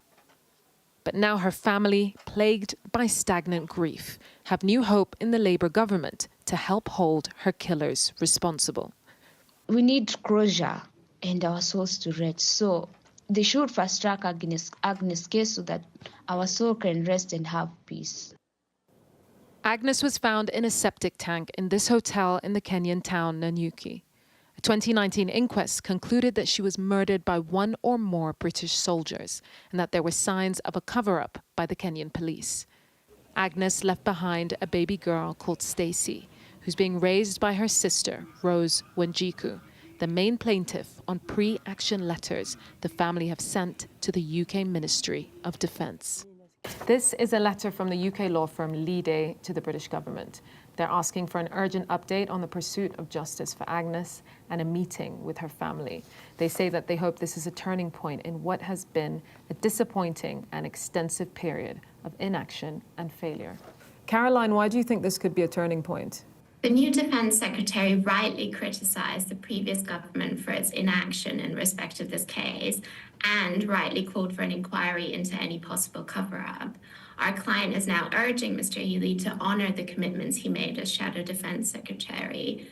As the new Defence Secretary, Mr Healy has the opportunity to finally take decisive action to move matters forward and to initiate a proper investigation by the UK Ministry of Defence into what happened and any cover-up. The family's renewed hope hinges on John Healy, seen here on the left, the new Secretary of State for the Ministry of Defence. We reached out to the ministry for a response to the latest action letter from Lide. In an exclusive statement to Sky News, Mr Healy's spokesperson says the Defence Secretary recognises the tragic circumstances of Miss Wanjiru's death, and since his appointment, he's directed officials to produce options to explore what more can be done by the department to support the investigation. They do point out that the case remains a live investigation under the jurisdiction of the Kenyan authorities, while the Defence Serious Crime Command actively supports the investigation. And finally, they say Mr Healy would be happy to meet the family in due course. Until then, Agnes's family continue to wait. Yusra Al-Bagir, Sky News. The new head of the British Army has issued a stark warning that the UK must be ready to fight a war within 3 years. While stressing conflict was not inevitable, General Sir Rowley Walker says the country's armed forces need to be prepared to fight against what he called an axis of upheaval of Russia, Iran, China and North Korea. General Walker also cautioned of the potential of a Chinese invasion of Taiwan. Britain's joint most decorated female Olympian, Charlotte Dujardin, has withdrawn from the Paris Olympics and has been suspended by the equestrian world governing body after a video emerged allegedly showing her excessively whipping a horse. The dressage rider, who has won 6 Olympic medals, said the footage from 4 years ago shows her making an error of judgment during a coaching session and that she's deeply ashamed. A lawyer representing the claimant who filed a complaint against Ms Dujardin told The Telegraph the video showed her whipping the horse at least 24 times. Meanwhile, a Russian man has been arrested in Paris on the eve of the opening of the Olympic events on suspicion of trying to disrupt the Games. No specific details have been announced by prosecutors, but the alleged plot is not said to be terror-related. An Interior Ministry-led search has been carried out at the man's Paris apartment. Damien Hines is with us, the Shadow Education Secretary. Morning, good Morning. to see you. Hey, how are you? I'm good. How is it on the other side of the House? It's different. Look, we've just had a bad election defeat It is very different coming back to the House of Commons in opposition, but it's very important that we have a period of reflection. We have to take this result, obviously, with humility. We respect, we recognise that the Labour government has a mandate, but we also have to be there, being a very effective opposition, scrutinising what they do, holding them to account for what they deliver, and that's what we will do. How much sympathy do you have for parents who've got children at private school who now are going to have to pay 20% more because you guys are not in office, and that's what Labour are going to do, VAT? Well, look, we debated this extensively during the election campaign. I think it's a wrong-headed policy to impose taxation on education for multiple reasons. It will impact families with children with special educational needs disproportionately, some faith groups disproportionately, and also most of all there's going to be a displacement effect of some families are not going to be able to afford this, and children will then have to move into the state sector, and in some cases that'll be to schools where there isn't enough space actually to accommodate all children, and that will make it harder. I mean, class sizes would rise. It would mean it's harder to get, for others to get their child into. Mean more money for the state sector. Well, you need the space too. It would mean more money for the state sector, but that, of course, money has to be funded out of taxation. And we don't know. Nobody knows exactly what the financial effect of this will be. We do know some families will not be able to afford to continue an independent education funded by parents, sometimes grandparents, and they may not be able to do that in future. Some of those will end up coming into the state sector. We don't know how many. You can't know how many until it happens because there isn't a precedent. But we do know there will be that effect, and we do know there will be a strain on state schools in some parts of the country. OK, we expect that to come into place in January of next year. That's certainly the date that's being hinted at. Before that, you've got a leadership election. We've heard James Cleverly already fancies his chances. Would you vote for him? I'm going to listen to all the candidates. I think we've got... No, look, we're going to have very talented people in the Parliamentary Conservative Party. We don't know yet who all the candidates will be, but there'll be multiple candidates. I think it's very important. I will not be one of them. Just checking. But there will be multiple candidates. It's really important we hear from them all, and not only to hear about them as individuals, but that we have this time as a period of reflection, making sure we learn every lesson there is to be learned from this election campaign that's just gone, but also from the years preceding, making sure we're using it as a time not just to listen to each other and talk to each other, but listen to the public and what they want from their right-of-centre party, from the Conservative Party, an important part of our democratic make-up. And we have to have that full discussion. That's why I think it's right, and I've absolutely been one of those who's saying we need to make sure we have enough time for this leadership contest. It shouldn't be a rushed thing. And when we look back in a year's time, nobody will say it made any difference, whether it concluded in September or October or November. The important thing is to have that debate and make sure we take time to get the right answer. So you haven't decided who you would like to see in the race. So we've heard from Suella Braverman, and she says that you need to move away from the centre ground. Is that something that you would be looking for your leader to do? So, look, we have, broadly speaking, a two-party system. It doesn't always work out exactly like that, but broadly speaking, you need a broad-based party of the centre-left and you need a broad-based party of the centre-right. And we are the broad-based party of the centre-right.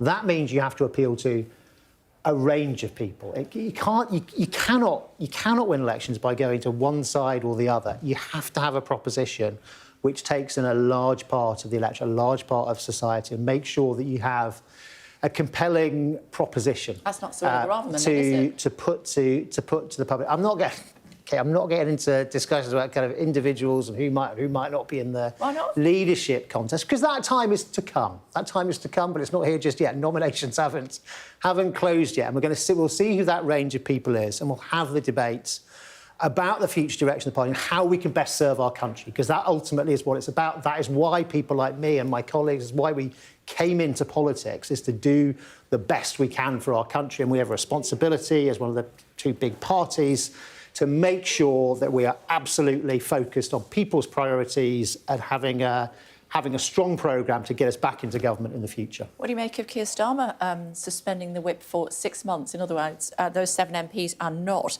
Labour MPs for 6 months now because they voted against one of his policies. Well, that's fair enough. If you're in a political party and you vote against your party, in this case they voted for an SNP motion, you've got to expect to lose the whip. Can he not just get a slapped wrist, given that he's got such a large majority, it didn't make any difference? Well, it's not for me to give advice to Sir Keir or indeed the government the government chief whip. But I mean, what I'm saying is, you know, I think it's reasonable to say if you're in a political party, you've got to stick with that programme. And if you don't like that programme, then go. But otherwise, you know, you work together. Clearly, there is a range of views in the Labour Party. It may be that on this and other subjects, some of those differences may well come more to the fore. They've certainly got some difficult decisions to make ahead on things like the public finances, on taxation. They have known for a long time what's in the public finances. It's all there in the Office for Budget Responsibilities reporting, but so far they've managed to sort of dodge a lot of those questions during the election campaign, and subsequently they won't be able to dodge them forever. No, they will not. That's for sure. What they have decided on already is the Bibby Stockholm, where it's basically a floating, let's call it a floating hotel, should we, where not a very particularly nice place to be. It's where we were asking asylum seekers to wait while we decided whether or not they could stay in this country. That is going to be sent from whence it came. Thoughts on that? Well, look, that's all. The Bibby Stockholm was part of our approach to accommodation. It's quite a substantial facility to accommodate quite a number of people. I think the government have said that by January, I think the contract will not be renewed, and I think they think they're going to have achieved some very substantial savings. The savings, but also very substantial bringing down of processing backlogs by January. Well, let us see what they manage to do. Fundamentally, we think on this question of deterring illegal immigration, the fundamental thing is you need a deterrent, and that's what the Rwanda plan was all about.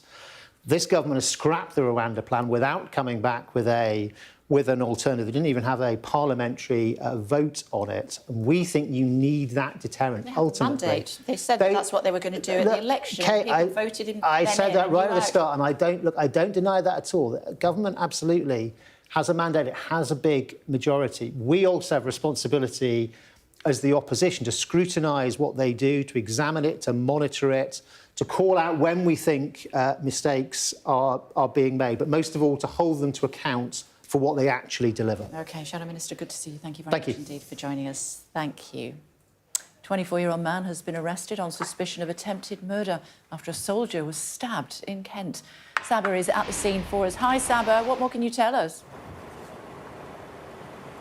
Good morning, Kay. Well, this is still very much a live investigation. There is a police presence here and there is still a cordon. Now, we know, according to Kent Police, who were called to the scene here in Gillingham in Kent just before 6 p.m.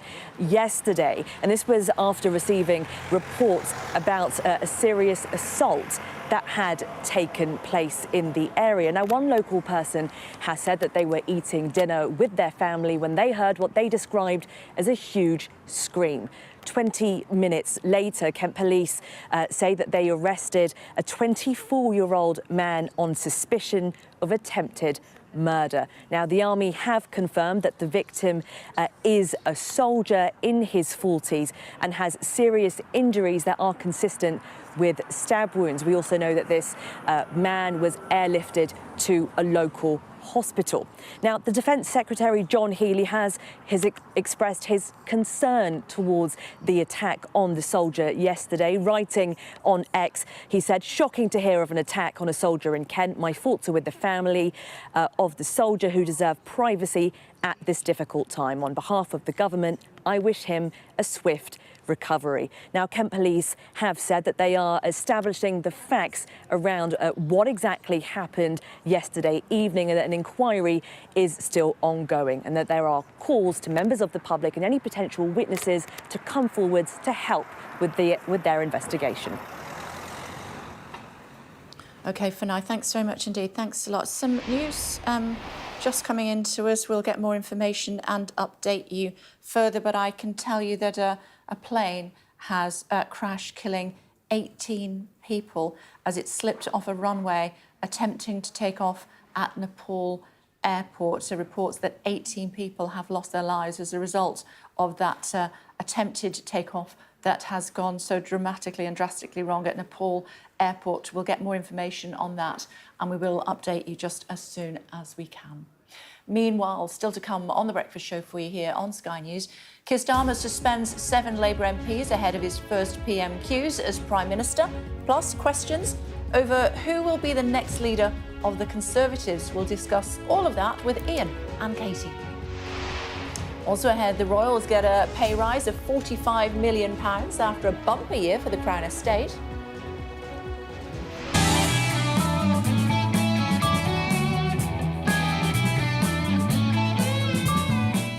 The world of music pays tribute to the pioneer of British blues.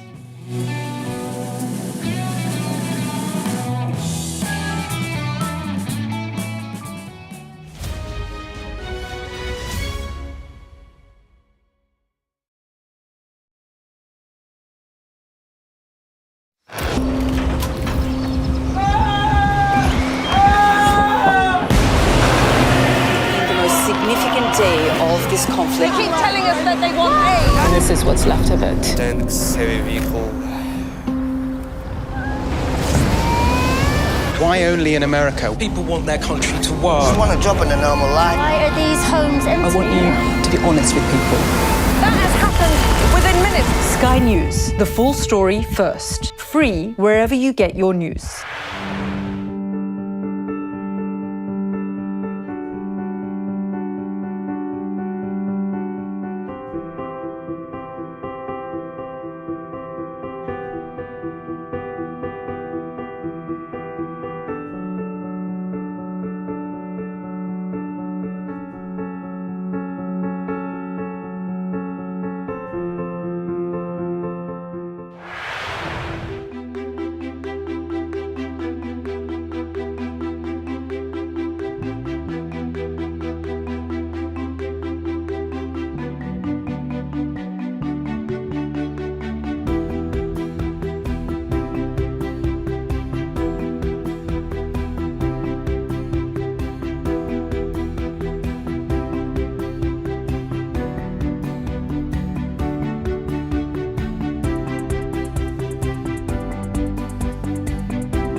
Hello again, everybody. You're watching The Breakfast Show here on Sky News. We mentioned just before the break that there has been a plane crash with fatalities as the aircraft was trying to take off in Nepal. Yes, this is a small passenger plane. It said that the pilot, the only survivor after this domestic airline carrying 19 people, skidded off the runway and crashed while attempting to take off in Nepal. It was carrying 2 crew members and 17 technicians, taking them to a nearby city for maintenance checks. That's according to local aircraft authorities. Yeah, we do have some images that we will share with you in just a short time, but sadly 18 people have died as a result of a plane crash in Nepal as that plane was trying to take off from the runway. We'll get more on that and update you further.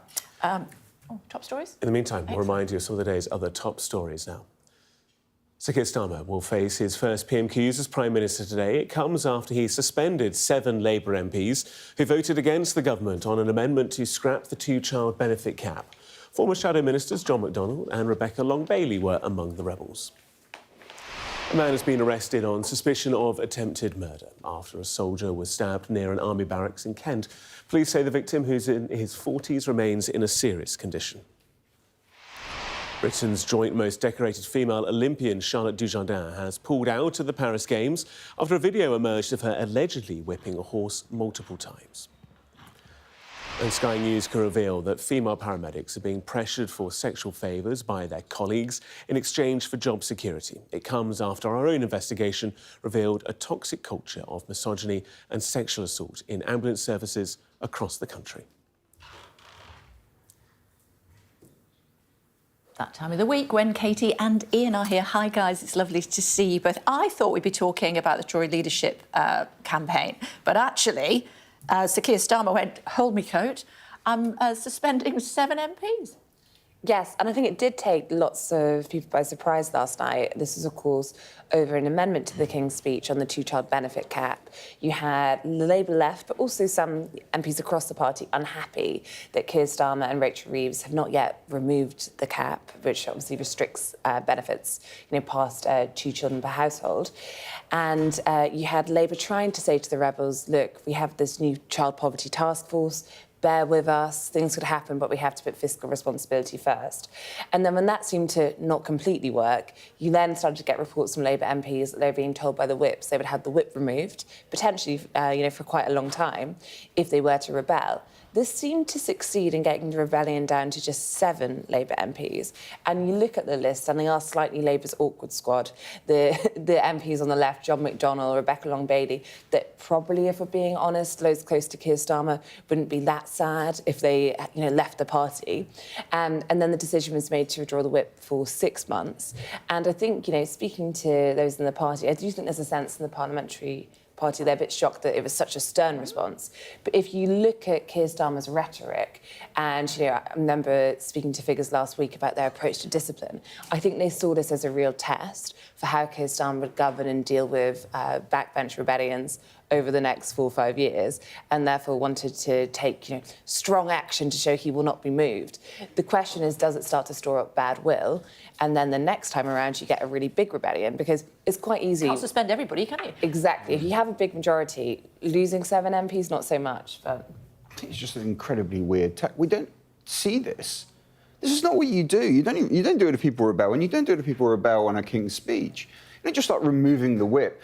And by the way, part of the reason for that is tactical, which is once you remove the whip, there's nowhere else to go. You've basically sent them off. They can rebel against you as much as they like. Again, the numbers don't matter. His majority is big enough for that not to be pertinent. But you've lost any kind of influence over those guys. So you can see the attitude was basically machismo of like, no, we stamp on this hard at the beginning. We set the tone for the duration of this parliament.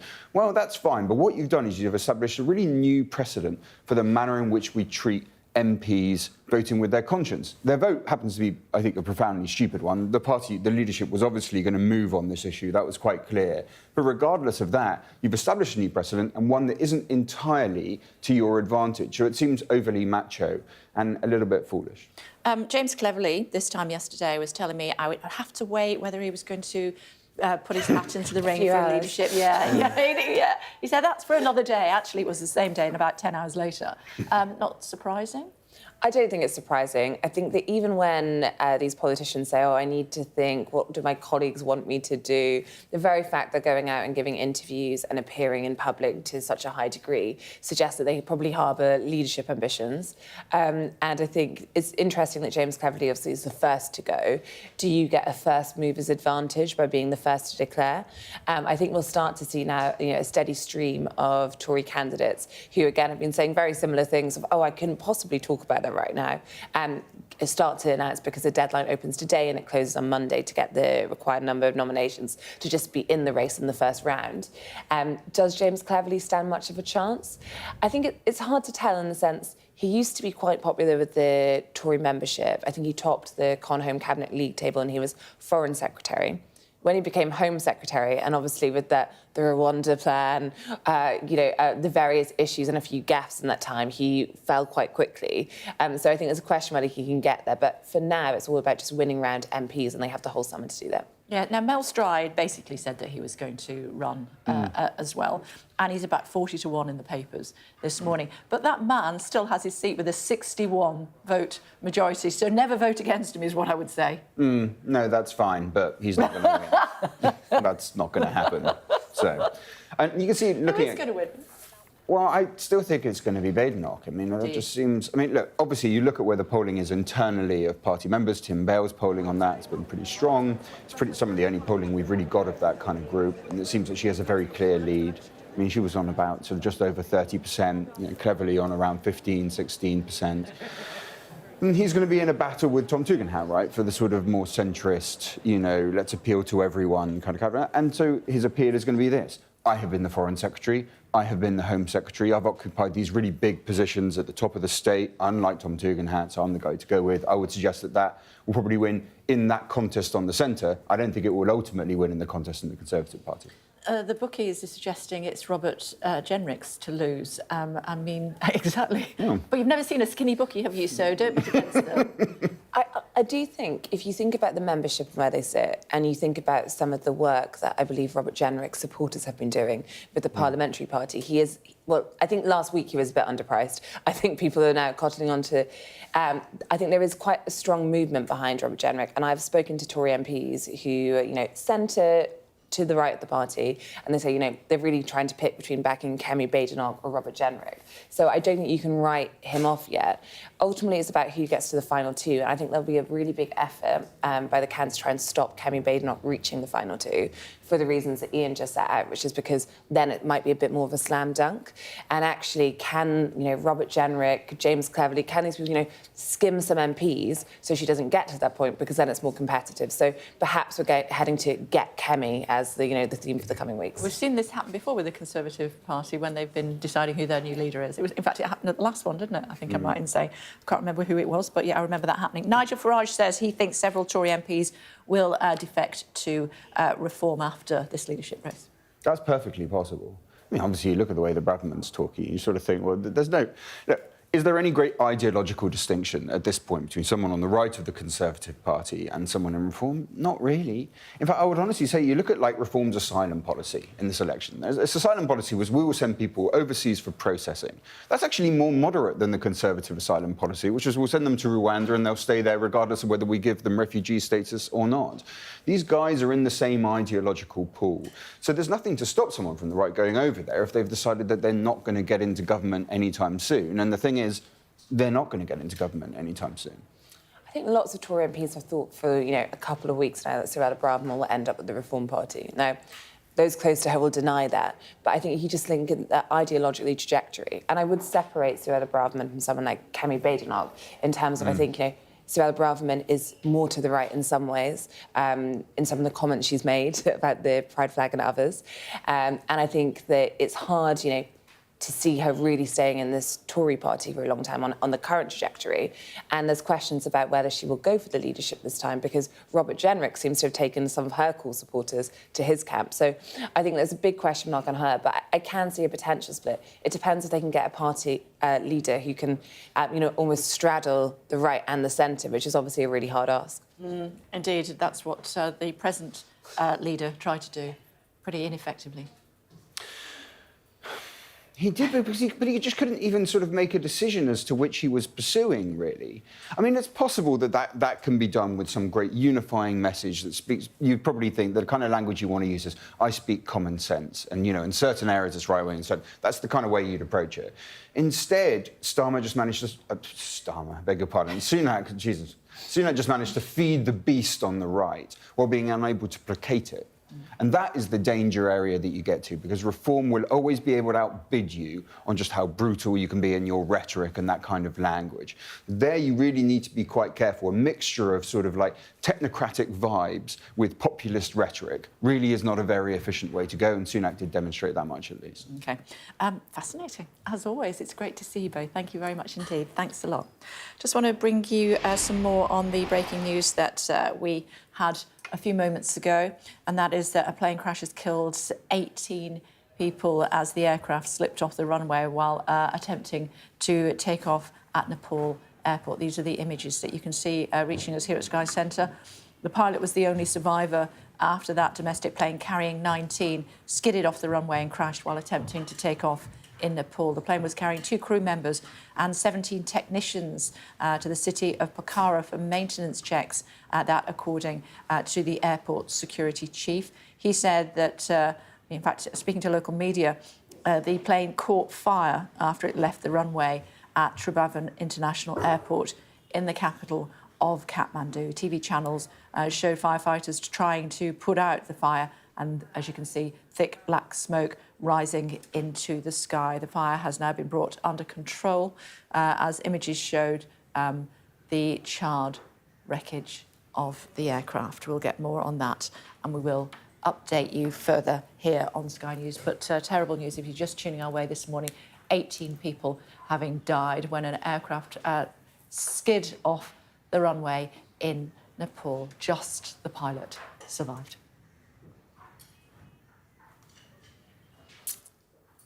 Take you to the US now, where the Democratic Party is fast unifying behind Vice President Kamala Harris to take the fight to Donald Trump in November's presidential election. Her campaign has had a flood of donations, large and small, now topping $100 million since Joe Biden withdrew from the race a few days ago. Our US correspondent Martha Kellner sent this report from Wisconsin.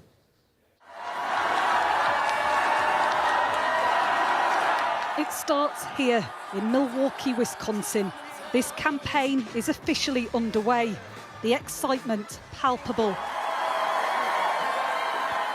This is a party reborn since Joe Biden announced his exit. It's Kamala's time now. You all helped us win in 2020.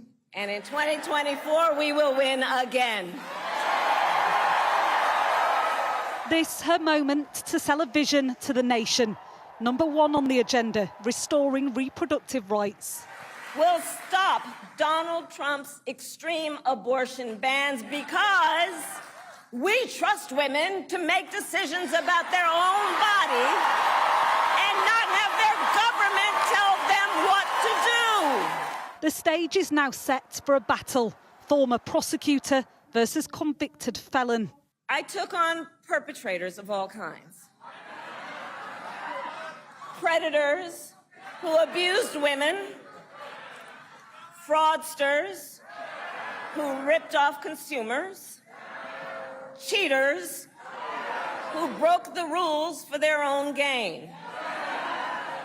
So hear me when I say, I know Donald Trump's type. The atmosphere in here is electric. Everyone desperate to try and get a picture of the woman they believe can be America's first female president. Some arrived convinced, these women wearing the green of Harris's sorority sisterhood. The fact that the American dream is literally you can be whatever you want to be, and she is living proof of that. My kids are born here. This is the first time they were ready to vote, but they were not ready to vote because of the candidates who were there. Now that Kamala Harris is in, they're reconsidering it, and I myself would not have voted until this new development. But she will have to win over these people too. Iron workers in swing states who could carve a path to the White House. It's really just trying to weigh out the differences right now between the two parties. in terms of jobs, the economy? Yes, absolutely. Jobs, number one, economy, interest, inflation. If you thought Joe Biden was radical, just wait until you get to know Kamala Harris. She's dangerously liberal. Advertising warfare has begun too. This from the Trump campaign. But Harris is winning the TikTok head-to-head. Her campaign hope memes like this will bring young people to the ballot box. This was just the start. 105 days to go. Still a mountain to climb in a presidential campaign like no other. Martha Kellner, Sky News, Wisconsin. One wonders what Joe Biden might be saying to the American people and thus the world a little bit later on. Of course, we'll cover that for you live here on Sky News. Yalda will be presenting from the United States for us. Still to come this morning on The Breakfast Show, though, the royal family is getting a funding boost. But just how much money does the monarchy cost? Jack Royston will be here next.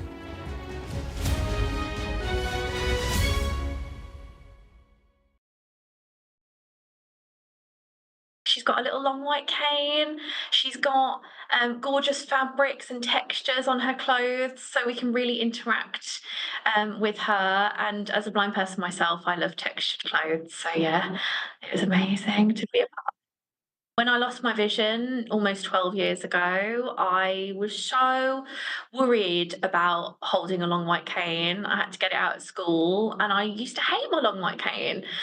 But now I go on red carpets and I glitz and glamour it and I match it to my outfits. And now we've got a representation in the most popular doll in the whole wide world, and she's blind. And if Barbie can be blind and be cool and look amazing, anyone can feel confident in their blindness too. So I know that for me, as a young girl, if I saw blind Barbie when I was just losing my vision, I would have felt so much more confident.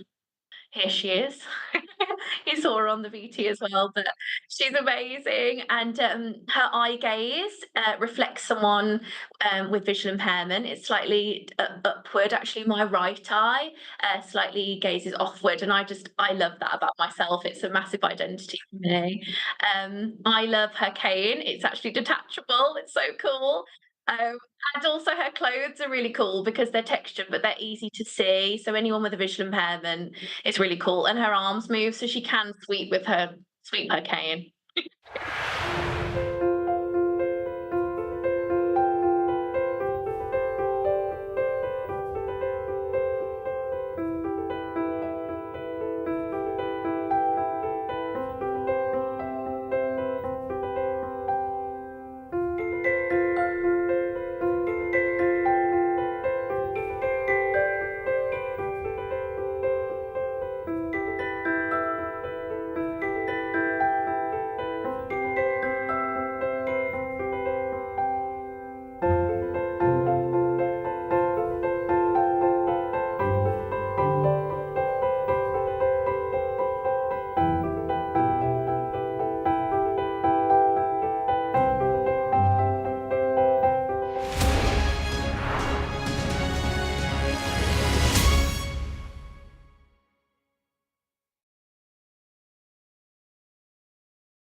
Hello again, everybody. You're watching The Breakfast Show here on Sky News. I just said to Jack during the break, William's making quite a lot of money, and he said he's rolling. He's absolutely rolling in it. Yeah, he's rolling in clover.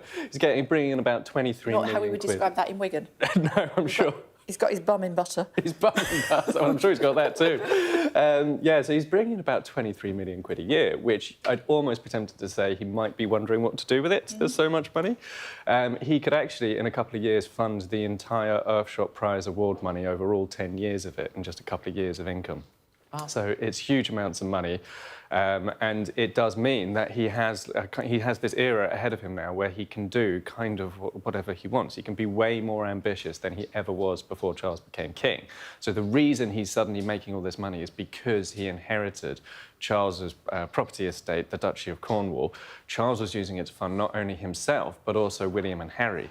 William, his kids are not old enough to need their own budgets for their own projects, so William's now got it all to himself.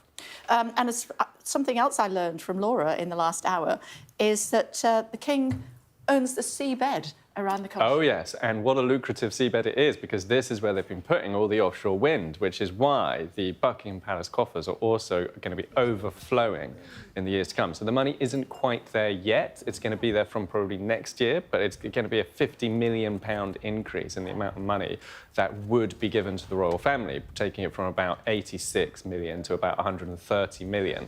Now, it's getting so embarrassingly big, that number, that they're actually talking about the government stepping in to reduce it a little bit. Right. Because it's all done on, like, there's a law which says the percentage that they get from the profits of something called the Crown Estate, which owns loads of the seabed. So loads of money, basically. Exactly. Exactly. They won't have to worry about their Waitrose shop, will they? No. Talk to me about travel and how much that is costing me. So this is always the funnest part of the financial records, I think, because it's just dizzying to see some of the money that does get spent. One train journey to take the King up to Scarborough to mark the centenary of the Flying Scotsman cost £52,000. 52k. How which could that was be possible? That is a very valid question. It cost more than the amount of money it took to fly Prince William by private jet to Kuwait and separately Princess Anne to fly by private jet to Colombo in Sri Lanka, which is thousands of miles. This was 500 miles up to Scarborough. I don't get that. How can he possibly... What do they spend the money on? There might... Yeah, honestly, I don't know. I mean, That's going to be some buffet, isn't it? It's going to be quite the buffet, yeah. You've got lots of copies of the Times while you drink your coffee. Yeah. Exactly. Now, obviously, our regular weekly catch-up wouldn't be the same if I didn't ask you about what the Sussexes are up to. Yeah, so Prince Harry has taken quite a surprising decision. He's going to have his 2027 Invictus Games in Birmingham instead of Washington, D.C. So he had the chance to do it right on his new home turf in the beating heart of American politics and American democracy. And he's chosen Birmingham instead, which is really interesting. It throws up all kinds of really difficult, controversial questions, like will King Charles go to the Invictus Games? The palace will probably be telling him, well, you shouldn't be seen to endorsing something that Harry's doing outside of the royal world. But Harry will be saying, you're my dad, you should be proud of me. This is my big moment. I'm doing a wonderful thing in Britain. So there's all those questions, but I'm trying to kind of get myself into Harry's head, and I'm thinking, well, the polls at the time that this decision would have been made would have been pointing firmly to a Donald Trump victory in the US presidential elections in November. And hosting the Invictus Games in DC when Trump is president is radically different to hosting the Invictus Games in DC with the Democrats in power for Harry and Meghan. So obviously, we know that they're very anti-Trump. Yeah. One wonders whether Frogmore Cottage will still be free in 2027. Well, we discovered that it's free right now. I mean, Prince Andrew is supposed to be moving in. Charles wants him to move in. He is refusing to move in, and Charles, so far, is not winning this battle. So this is Harry and Meghan's former home. They moved out, well, they were told to move out. They were evicted? They were evicted virtually instantly after Harry's book came out, and then they finally cleared out about spring, summer, round about the time of the coronation. And since then, the king has been trying to get his brother to move out of a gargantuan and not that externally attractive mansion called Royal Lodge in Windsor, which is outside of the security perimeter and therefore needs its own security arrangements. It's all very expensive. And move out of there and into Frogmore. But Andrew's saying no. So we'll see whether the unstoppable force can move the immovable object. And how's Kate doing? Yeah, I think Kate's doing well. She obviously had a wonderful time at Wimbledon, and she's now got a lovely summer ahead of her, relaxing. I don't think we're going to see her again until September. Oh, really? Yeah, I would not bank on seeing her again at all until September, at which point she'll have racked up about 6 months of chemotherapy. So be interesting to see what the palace say. Thoughts are whether my sister's going through it at the moment, so I know how it can take its toll on the human body. It's good to see you, as always. See you soon. Thanks very much. Thank you. Will standing by for us this morning. Hello to you, Will. What are you leading on? I lost you for a moment there, but I imagine it was toss of the show. Kate, very good morning to you. We'll be building up to PMQs, which is exciting at the worst of times and the best of times, and this is the best of times because it's the first one, of course, of the new Labour government, and it comes off the back of that decision by Sir Keir Starmer to suspend the whip from 7 of his MPs. So there's a lot of added spice. As I mentioned last hour, I'll be most focused on the tone between the former Prime Minister, Rishi Sunak, and the new Prime Minister, because back end of any parliament, PMQs gets quite spicy, gets quite negative. Will this sort of slightly more positive tone between them that's started this new parliament remain, or will the gloves come off immediately, as so often is the case in PMQ? So we'll be building up to that. A little bit of discussion on the Tory leadership race as well. Of course, we'll start to see more of the runners and riders, and discussion on the latest from the US. Good guests on that coming up at 10:30. Kay, thank you. OK, for now, thank you. Can I give you a little political fact I've just learned? Yes. It is 5 years ago today since Theresa May left number 10. Is that right? Only 5 years. Feels like a lifetime ago, doesn't it? But yeah, 5 years ago today she left number 10. Insane. Yeah, and she's only just left Parliament. Well, she's going to become a peer. Is she? She's going to join the House of Lords. Yeah. Yeah. But yeah, it's just how time goes. But it does feel that is way more than 5 years. Did you hear about how much it cost for the Royal Train to go up to Scarborough? How much? It was I was going to say 40,000, 45,000 pounds, but it was a lot. It's one use of the year as well. One use, 500 miles. Wow. I know. I'd love to see what the Royal Train looks like inside. I should imagine, I don't want her to cry, but probably a little bit tired. I think she's just been overhauled. I think it'd be pretty amazing, though. I think there's something quite glamorous about trains, and the Royal Train, I think, would just be, I don't know. Shall I give you a fun fact? 40 years, when I was 40, my 40th birthday, I hired the Orient Express to take all my friends down to Dover for supper. That's good work. That is very nice. Yeah. I've taken a sleeper train across.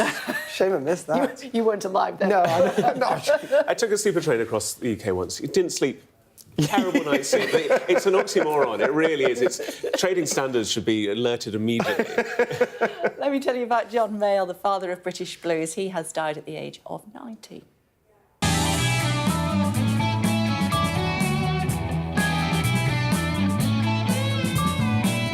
Mayall, who was an influence to the likes of Eric Clapton and Mick Fleetwood, died at his home in California on Monday, surrounded by his family.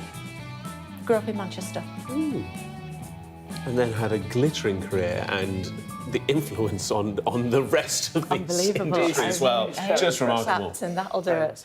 That's it from us for now, but we are back in just a few moments' time with the very latest on that plane crash in Nepal. Stay tuned.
everybody, a very good morning. It is 9 o'clock. Coming up on today's programme for you, a soldier is in a serious condition after being stabbed near an army barracks in Kent. We're live at the scene. Plus, Sir Keir Starmer makes good on a threat of suspensions after 7 Labour MPs rebel in one of the first leadership tests for the new Prime Minister. And how the best British dishes are making a comeback thanks to TikTok. We'll be trying some of them out in the studio. Yes, we will. I'm very much looking forward to that. Particularly enjoy a sherry trifle. It's Wednesday, the 24th of July. A 24-year-old man is arrested on suspicion of attempted murder after a soldier is attacked near his barracks. An aircraft crashes in Nepal, killing 18 passengers, leaving a single survivor after it slipped off the runway during takeoff. Also ahead, Sir Keir Starmer suspends 7 Labour MPs after they rebel on a vote on the 2-child benefit cap. We have a special report for you into alleged sexual harassment faced by women in the UK's ambulance service. Britain's 6-time Olympic medalist Charlotte Dujardin pulls out of the Paris Olympics over animal welfare claims.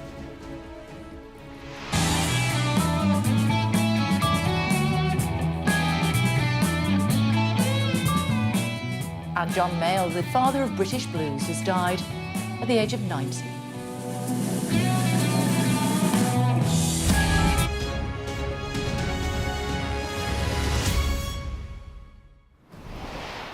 Morning, everybody. We start with a developing story, and a 24-year-old man has been arrested on suspicion of attempted murder after a soldier was stabbed in Kent in an incident the Defence Secretary has called shocking. The victim, a soldier in his 40s, was found with injuries that police say are consistent with stab wounds. The incident itself was in Sallyport Gardens near the Brompton Barracks, the headquarters of the British Army's 1 Royal School of Military Engineering Regiment. Let's get more. Saba is there for us. Hi, Saba. What happened? Good morning. Well, as you can see behind me, there is still a police presence and a cordon here in Gillingham in Kent. And this was after an incident that took place here yesterday evening. Kent police say they were called to the scene here just before 6 p.m. after receiving a report of a serious assault. Now, one local person said she was having dinner with her family just down the road here when she heard what she described as a huge scream.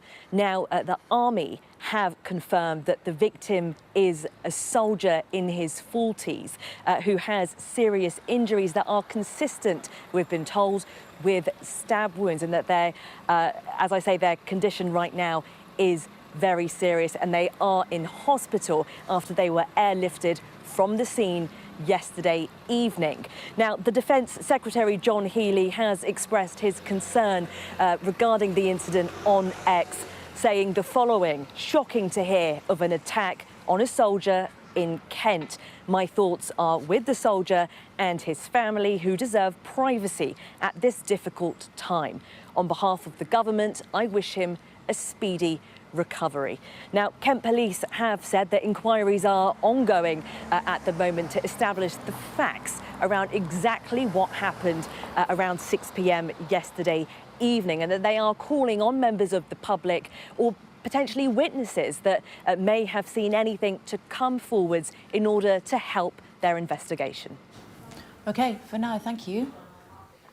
And another developing story for you on The Breakfast Show this morning. An aircraft has crashed in Nepal. It's killed 18 people. The incident happened at the country's main airport in the capital of Kathmandu after the aircraft slipped off the runway during takeoff. The Suraya Airlines plane was heading from Kathmandu to the resort town of Pokhara. The plane was reportedly carrying 2 crew members, 17 technicians. Only the pilot survived. He's been taken to hospital. We'll have more on that from our India reporter, Neville Lazarus, very shortly indeed.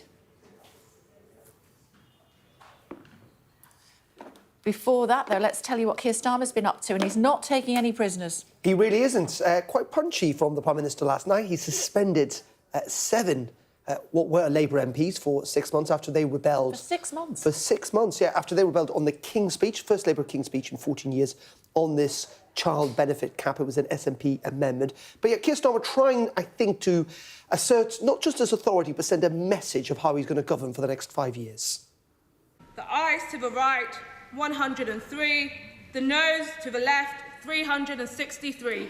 Less than 3 weeks after walking into number 10, Sir Keir Starmer faced his first rebellion last night. 7 Labour MPs on the left of the party, joining the likes of the SNP, Plaid Cymru, the Lib Dems and Jeremy Corbyn, to vote against the government in a controversial vote on the 2-child benefit cap. I was in Parliament in 2015 when it was introduced, and I condemned it and voted against it then. It's really iniquitous. It's forced large numbers of children into poverty and caused real hardship. So I believe we should get rid of it at the first opportunity, and that's why I'll be voting for the SNP amendment. The Prime Minister's response, a demonstration of power. Earlier pressure from across the House failed to force a U-turn, and a reported threat of suspension saw the potential rebellion reduced from dozens to just a handful. The message from Keir Starmer was clear. They'll not be reversing the 2-child benefit cap.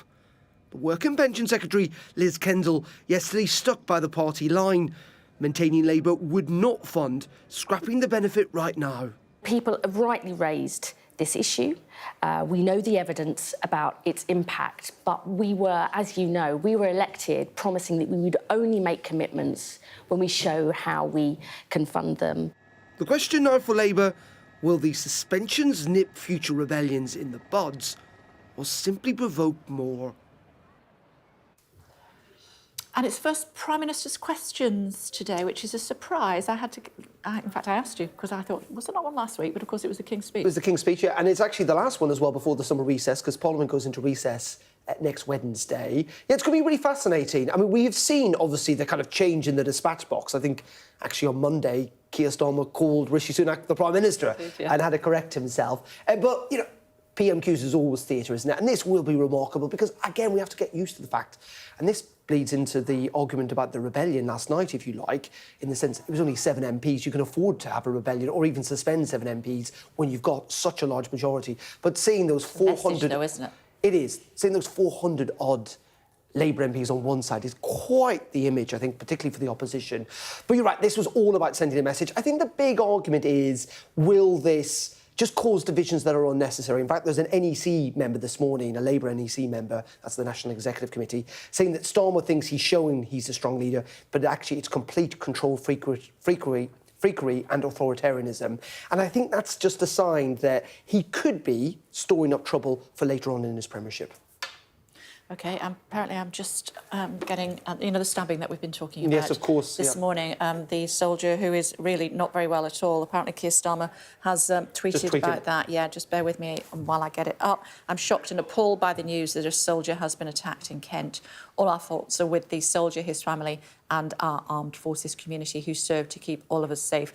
I wish him a swift recovery. A 24-year-old man has been arrested on suspicion of attempted murder after that incident last night. A story that we will update you on throughout the day here on Sky News. So when does the House rise?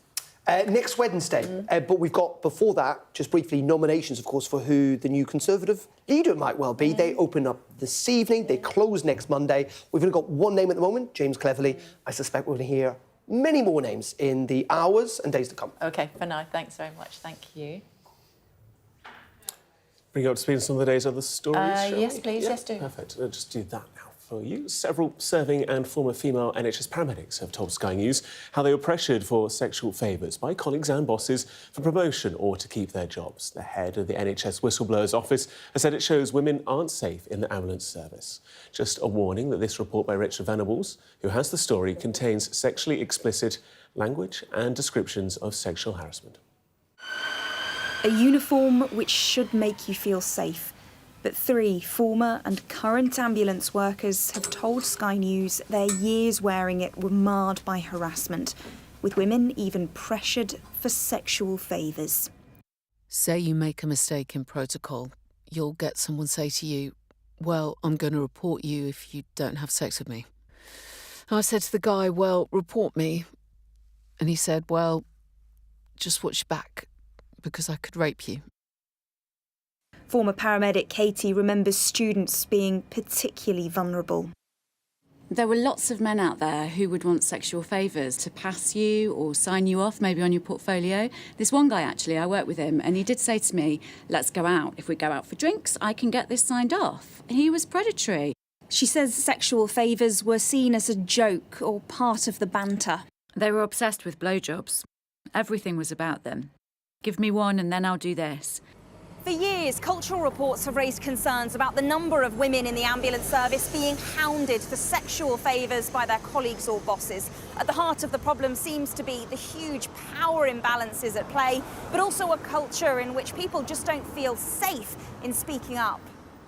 This is something the head of the NHS whistleblowing service is determined to tackle. When it comes to women in the ambulance service being pressured into sexual favours, how widespread, how large of a problem do you think this is? It is a big problem. It's a problem that we need to take incredibly seriously. Are women safe working in the ambulance service? I'm not confident that all women are safe working in the ambulance service at the moment, no. It's not enough just to say, shock and horror, it's dreadful. We have to take, daily action. But the problem is an historic one. When Janet was starting out as an emergency care assistant 20 years ago, she says she was blocked from progressing onto paramedic training courses. It became evident on a social night out that sexual favours were the way to gain entry onto emergency courses. I was horrified. I expected it to be, academic qualifications that would get me there. But I was told to be guaranteed on the next course, this is what you have to do. A senior NHS spokesman called these allegations appalling and completely unacceptable, saying they expect action and dismissals against those responsible for abuse or harassment. They stressed better reporting mechanisms, training and support for staff are being brought in. But after seeing earlier Sky News investigations about harassment in the ambulance service, Sarah too plans to quit her job this year, with little faith a culture this embedded can ever change. Rachel Venables, Sky News. Well, in response, the Department of Health and Social Care spokesperson said sexual abuse or harassment in the NHS is completely unacceptable and needs to be properly investigated and punished. They went on to add the government is determined to create a culture where whistleblowers are free to speak up. The new head of the British Army has issued a stark warning that the UK must be ready to fight a war within the next 3 years. While stressing conflict was not inevitable, General Sir Rowley Walker says the country's armed forces need to be prepared to fight against what he called an axis of upheaval of Russia, Iran, China and North Korea. General Walker also cautioned of the potential of a Chinese invasion of Taiwan.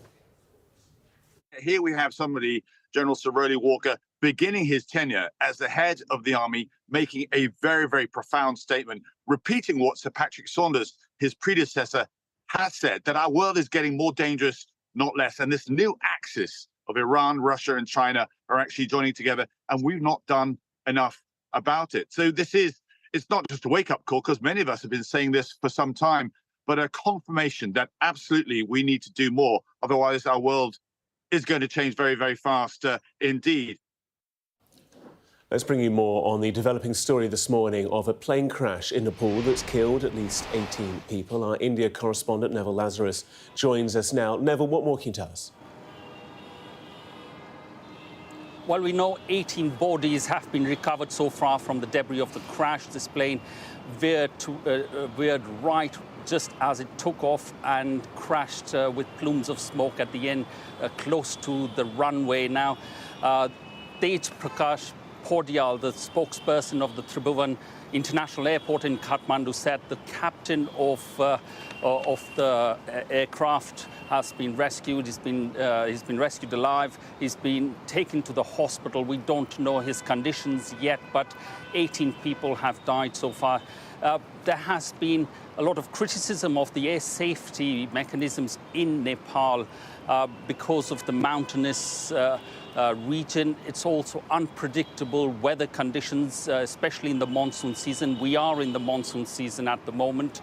And also, not much has gone into safety mechanisms in the aviation sector in Nepal. But so far, there will be an investigation into the crash of this fatal flight. Of the 18 people, most of them were technical persons of Sharia Airlines and also 2 crew members. Neville, thank you so much. More details on the Sky News website and also on the Sky News app. And let's just tell you about Britain's joint most decorated female Olympian. That's Charlotte Dujardin. She has withdrawn from the Paris Olympics and has been suspended by the World Equestrian governing body after a video emerged allegedly showing her excessively whipping a horse. The dressage rider, who has won 6 Olympic medals, said the footage from 4 years ago shows her making an error of judgment during a coaching session, talking about that and other matters as well. With the CEO of British Cycling, let's see how our athletes are going to get on at the Olympics. Also, coming up in just a moment, we're going to be talking about this magnificent cake gâteau. Why? Stay tuned and find out.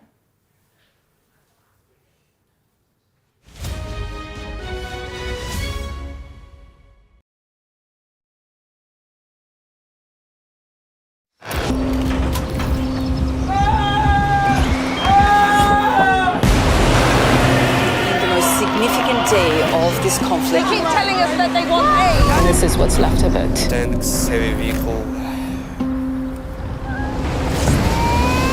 Why only in America? People want their country to work. Just want a job in a normal life. Why are these homes empty? I want you to be honest with people. That has happened within minutes. Sky News, the full story first. Free wherever you get your news.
Well, if you thought that cake was a show stealer, look at this. Amazing. What are we talking about? Forget avocado on toast, toad in the hole, rice pudding, coronation chicken, all trendy now, and it's all thanks to TikTok, isn't it? It certainly is. It's bringing back the old favourites. It absolutely is, and what we've got here are some of the most retro British classics. Yeah. I mean, look at this wonderful Black Forest gâteau. Not even introduced you yet. Sorry, I went straight to the food. Yeah. We were going in. Executive Chef Av Cut, of course, on 45 Park Lane. Anne Claire's here as well. She said, oh, I'm in on this. Now, go on, sorry, I interrupted you. So, no worries. We've got the most amazing Black Forest gâteau with some Kentish cherries. Nice. We've got some of the prawn cocktail rolls, which we served at the Oscars. Oh, I remember those. Yes. Yeah, those Very are good. really good. Yes. We've got a sherry trifle. Love it. With some chantilly cream on top. Oh. And then, my favourite, the pineapple upside-down cake. Are you ready? Go on. Here we go. Ta-da! Wow, look at that. Amazing. So good. Is that really- oh, it smells amazing. Can you smell it over there? No. Oh, it smells fantastic. Lovely. And Oh, I that's can got actually, cherries. yeah. It's wafting. Yeah.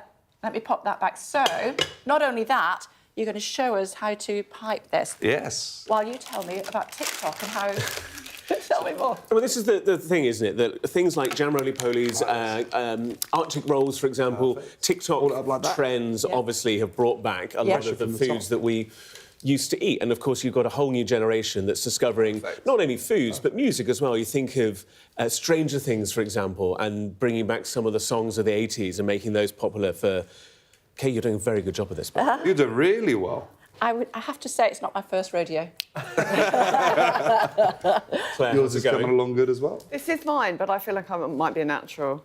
You are a natural. Oh, that's good. Very good. Yeah, It's that's very I want in on the good. action now. Yeah, OK. But are you finding, Elliot, that people are coming and kind of requesting different menus and different things, or that the internet does affect what you do? I mean, obviously, TikTok, Instagram, the internet, it always influences what we do, and we always want to give the guests and the people what they want. I mean, at the hotel, we always have 1 or 2 dishes on that are retro. I mean, prawn cocktail, of course, we have in our way. Trifle we have in our way as well. We don't serve it in the big bowl, so we've modernised it and we've made it different. So, but with all the same flavours. And the reason that Claire's here at the same time is because the influence that TikTok has on travel. Massive. Yeah, it's been huge for travel. A whole new generation of travel fans on TikTok.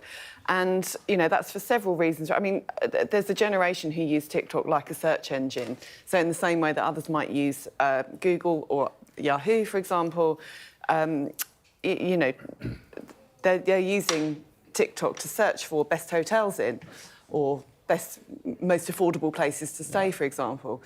But also, you know, the way that TikTok works, it serves up, as soon as you almost, you know... Have another go. State an... He's gone for a very Yeah, I'm not sure about that one there. Let's put that one away. OK, yours was wonderful. Thank you. But yeah, as soon as you've stated an interest in a destination, it will then serve up video after video after video. So it's really, it's inspiring a whole new generation of travellers and you know, proving really, really influential. And then on kind of niche trends, and we've just picked up on it this week, foreign supermarkets. Big fan myself. Love a foreign supermarket. Love a first place I go on a villa holiday, foreign supermarket. But you know, there's a whole TikTok trend on foreign supermarket. And destination... People need to see... People can come Yeah, you're hiding that there. I have no issues with what I'm going to call... I don't think it deserves the wrinkles. Let's say the mountainous peaks of Chantilly. But people do now, don't they, go on destinations for kind of restaurants as well. I think of a friend of mine who has a Michelin-star restaurant and has several rooms that are always full because people want to go and experience not just a holiday, but great food. Absolutely. Yeah, they do. Yeah, and actually, in finding an amazing restaurant, making destinations out of them in and of themselves. And of course, you know, there's a huge proliferation of amazing hotel restaurants, yours being one of those, Elliot. But Thank you. there's all around the country, from Andrew Fairley at Glen Eagles down to, you know, Heckfield Place, for example, has been a big phenomenon. You know, and it's really exciting to have new ways of inspiring people and educating them about some of the amazing things we've got going on. But but there's a bit of criticism, a little bit as well, in that TikTok is driving lots of people to certain parts of the world or to certain places, and that's why we're seeing a bit of a backlash. I think Mallorca, for example, has been on TikTok a lot, and then the locals aren't very happy because there's loads more people piling in. So. Yeah. You know, it's kind of a balance, isn't it? Yeah, and that's not just down to TikTok, but TikTok has its part to play in that. And again, social media focuses, like I said, all its followers on one shot or one particular place, which then kind of really channels all of those travellers to one place. So, yeah, it's got a job to do in spreading them a bit further afield. They look So good. And There we the go, other here we issue, go. Good. the Prawn cocktail roll. social media also sanitises the experience for many people. So, you know, they take that perfect picture, but what they don't show you is the 300 other tourists that are round the corner. Queuing up to take that picture. Yeah, that's true. And so or things that are perfectly done. And what about social media kind of reviews and stuff? Because you don't have control of that as a restaurateur, as a chef. Is that something you take into account, that people posting that not necessarily, they might not have even come to your restaurant, but they're putting stuff online? Is that Yeah, I mean, for me, an issue? Everyone's allowed their view, and you know, some negative and some positive. And at the end of the day, you've got to take that feedback on board, whether it's good or bad, and be better, you know, and just always try your best. And I mean, if you do that, what more can you do? Yeah, Google says that they do take down reviews if they've not been substantiated. That's what I read that the other day, actually. Anyway, back to where we started. If somebody was to make this or to make the Black Forest Gateau, how tricky is it? Very, very simple. I mean, this is purely just because of the glass. You've got a simple strawberry jelly with some chopped strawberries in there, which is really zingy with flavour. Put a little bit of lime zest in there as well. We've got the most amazing set custard and a little bit of vanilla just folded through. And then peaks of chantilly cream, which you demonstrated perfectly there. You weren't allowed to put the hundreds and thousands because you did not pass the test. We did. Nothing wrong with my fingers are chantilly. And what about, I mean, my mum used to make Black Forest Gateau when we were little, but I mean, you never really see it now, do you? No, that does not look simple. That looks a lot more complicated. I have to be honest, I definitely did not make this masterpiece. This was an amazing pastry team at 45 Park Lane. This is 3 layers of Kirsch-soaked sponge, cream, Kentish cherries, and again, a little bit of buttercream on top. This really is wonderful. Your mum is very good at baking, isn't My mother, Would she is be impressed? amazing. I think actually she would even be impressed with this, yes. Yeah. But no, she's great. So I will. I'll ask for her opinion. And I'll come back to you. You need to bring her in. Bring her a slice home. And as far as this is concerned, is that difficult to make? This is, I'd say, the most simple of all, and it's my favourite. It is just a simple sponge with the Madeira in it, sliced pineapple in the tin, cherries, and I mean, it's super affordable as well. So, ticks all the boxes. Can you count it as one of your 5 a day? Yeah, come on, of course you can, of course. 2 and a 5 a day in that one. Yeah. Have you ever thought about making TikTok videos yourself? Well, you know, after today's conversation, it looks like I might need to invest in it. Really. Yeah, exactly. It's good to see you. Great and these to are the see ones you. you said that you made for the Oscars. These were at the Oscars this year, yeah, so the prawn cocktail roll. Fantastic. They are good. Yeah, Excellent. It's great to see you. Thanks very much. Great to see you too. Thanks a lot.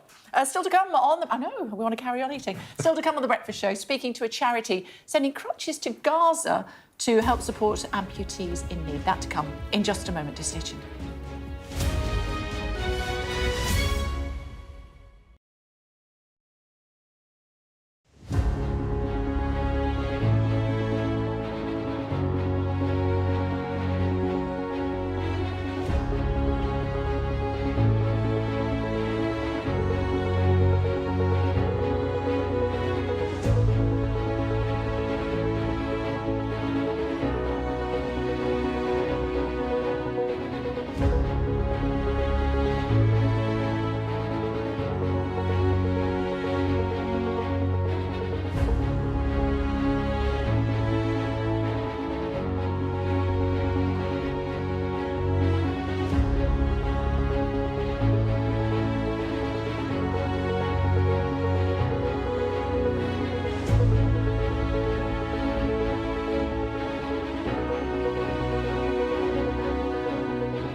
Hello again, everybody. You're watching The Breakfast Show here on Sky News. A thought for youngsters maimed in Gaza. How do they manage to get around when they don't have the sort of support that you potentially could have here in the UK? I'm talking to this lovely lady all about it in just a moment.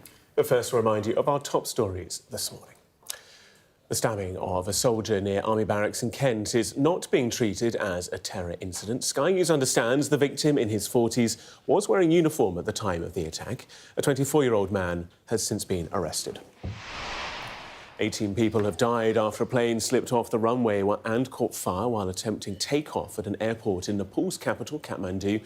The pilot was the only survivor. Sir Keir Starmer will face his first PMQs as Prime Minister today. It comes after he suspended 7 Labour MPs who voted against the government on an amendment to scrap the 2-child benefit cap. Former Shadow Ministers John McDonnell and Rebecca Long-Bailey were among the rebels.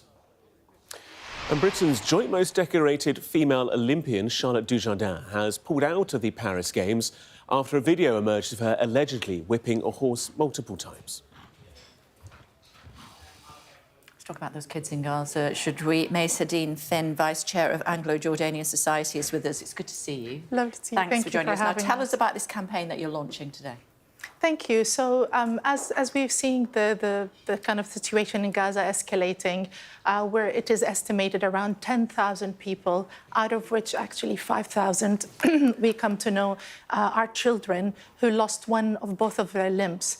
So, like in this case of distress, the Anglo-Jordanian Society, supported by our founders and their kind of passion to deliver impact, we're kind of launching this campaign in the UK, hoping that the public will be with us. So that you can send crutches to Gaza, is that right? Exactly. OK, so what can people do to help?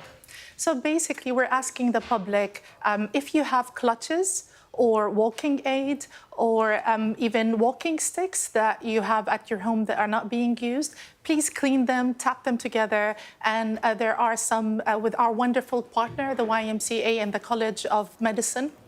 There are certain kind of dedicated dropping points where people can leave those for us to collect. Another member company have jumped in, DS Services. They're collecting these clutches and sending them to Jordan, where the Jordan Hashemite charity organization is going to send them to the amputees either in Gaza or the ones that are being treated in Jordan. OK, so how do we find out where these drop-off points are?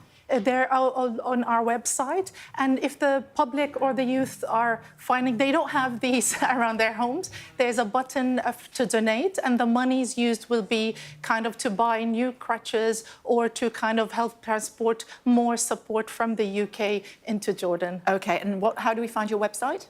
It is the Anglo-Jordanian Society, and it will be publicised on social media and on Sky News, thankfully. And how long will it be available for so that people can do the drop-off? Yeah, so we're launching it today, and basically people have 2 weeks till the 9th of August for people to gather together and actually support these kind of wonderful collaborative effort for everyone, and we're thankful for everyone who put their effort together to support this campaign. And what difference will it make for those in Gaza? It's a simple idea that came out of Her Royal Highness's passion, and I think in this such polarized world, such campaign of kindness can make a difference. It might not be, to the masses, but we're there to deliver an impact and touch many lives, as many as we can. And the more people that can support us, the more we will have support to deliver this on your behalf. Well, that's amazing, Mason. We'll make sure that we put your website on our Twitter feed so that people can find it easily. Good on you. Thanks very much indeed for coming in. We really appreciate it. Thank you so much. Thank you. Let's take you to the US now, where the Democratic Party is fast unifying behind the Vice President, Kamala Harris, to take the fight to Donald Trump in November's presidential election. Here's Martha.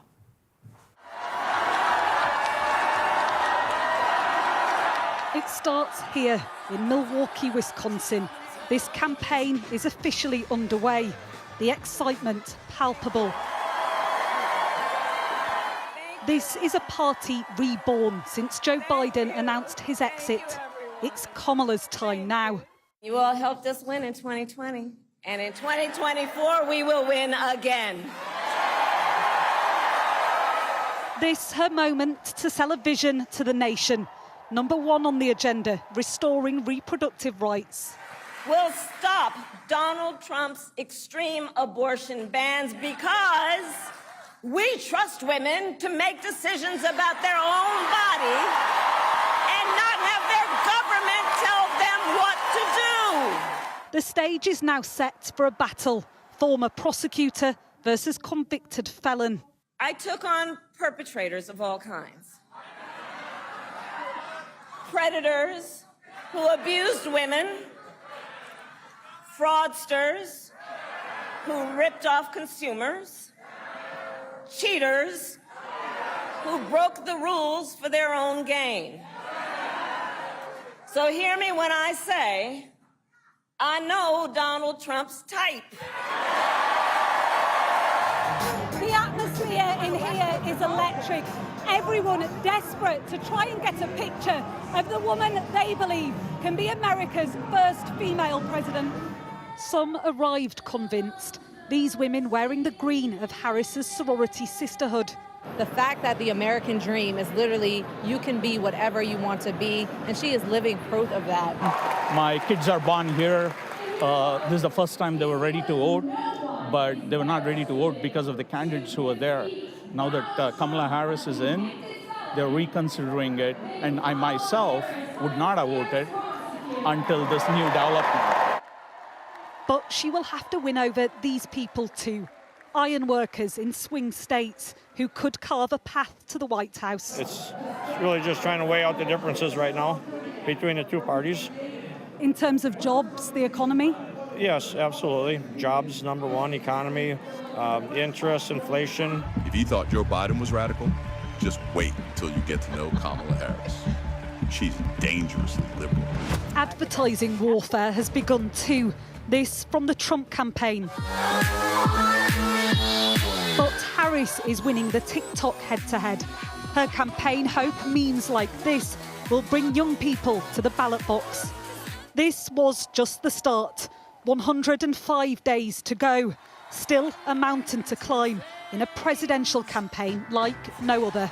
Martha Kellner, Sky News, Wisconsin. Well, ahead of a speech by Joe Biden from the White House this evening, Mark and Yaldo will be live in Washington from 5 here on Sky News. Meantime, what's going on with the Royals? £45,000 for a train drive journey. I think it might even be 52,000. It's even more for one train trip. That was the one outing that the Royal train had. I think that's probably why they don't really like using it that much. Yes, it's the Sovereign Grant annual report out today. And that basically tells us how much the Royal finances are, how much the Royals are costing all of us. And frankly, it's good news for the Royals because they have had a huge boost to the amount of money they get in the Sovereign Grant. Remember that the Crown Estate is this huge portfolio of land and property owned by the reigning sovereign, so the King. He gets all the profits from that go to the Treasury. They then give a percentage of that to the King to fund the household, the duties, the trips and all that kind of thing. But because of, believe it or not, wind farms, offshore wind farms, there's been this massive rise. And that's because the Crown Estate owns pretty much all of the seabed around Britain. And with new leases being set up, new sites for wind farm, all those kind of plots being reserved, they've got this huge uptick. So it's going up by £45 million, the Sovereign Grant, which is a huge amount of money, eye-watering. So that's one of the things that's come out in the report. Other things going green, we know the King and his green credentials. You might change the odd light bulb. The King is converting his 2 state Bentleys to biofuel. Windsor Castle is being fitted with solar panels. And they have, believe it or not, the old gas lanterns at Buckingham Palace. Yeah. They're being replaced with kind of electrical fittings to make it a little bit more sustainable. But he's also taking delivery of 2 new helicopters, so make of that what you will. Yeah.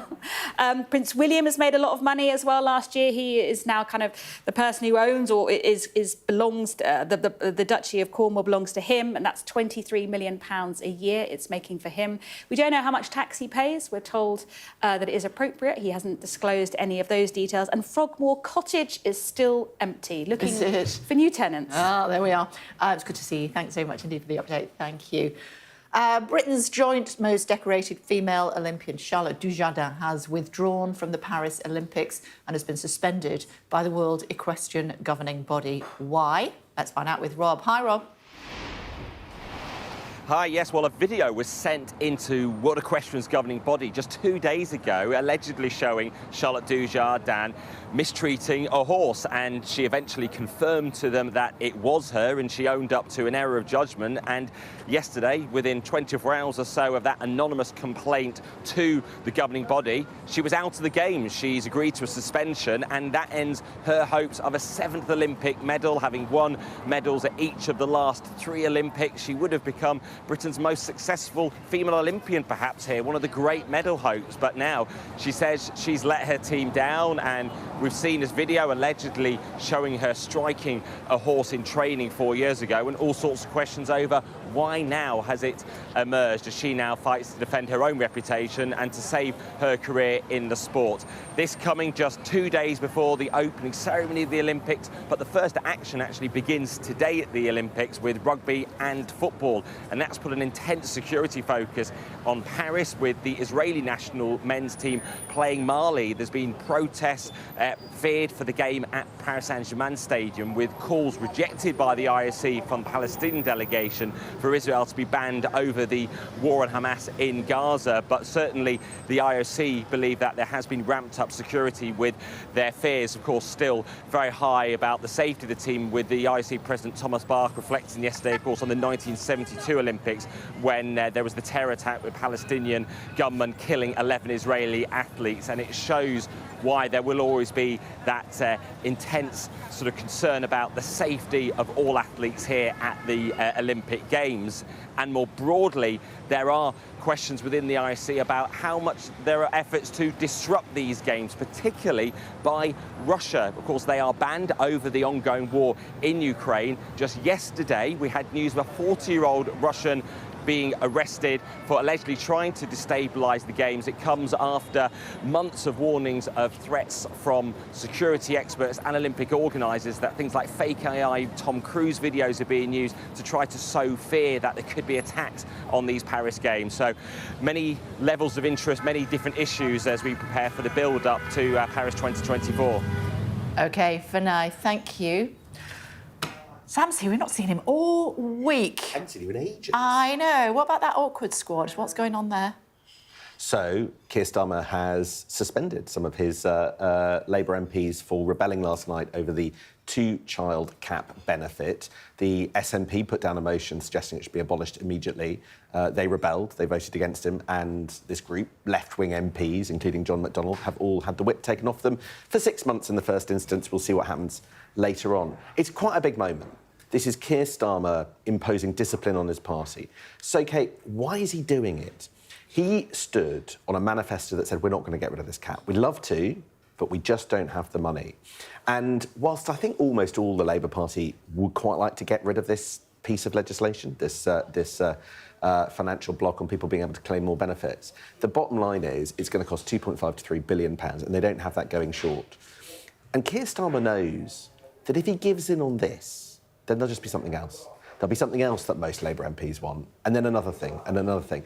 And all of the messaging coming out of the Labour Party right now is, first of all, there's no money left, and secondly, there are a whole load of horrors, we're going to hear a lot about this on Monday, a whole load of horrors left behind by the last government that we're going to have to pay for, and problems to plug, and it's going to be tough. Can you tell how quiet it is in the newsroom at the moment? You know why that is? That's because everybody's eating that cake that was on. You didn't see it, did you? We had cake on before the last break. There's still some left in the kitchen if you run. Excellent. Last time we had cake, I had to eat it on air. Not this time. Podcast out today?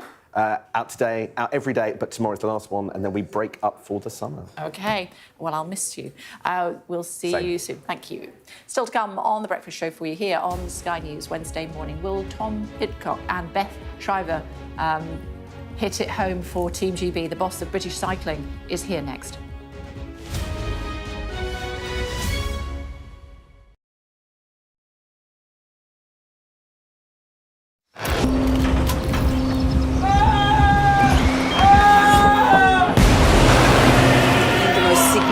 Day of this conflict. They keep telling us that they want aid. This is what's left of it. Tanks, heavy vehicle. Why only in America? People want their country to work. Just want a job in a normal life. Why are these homes empty? I want you to be honest with people.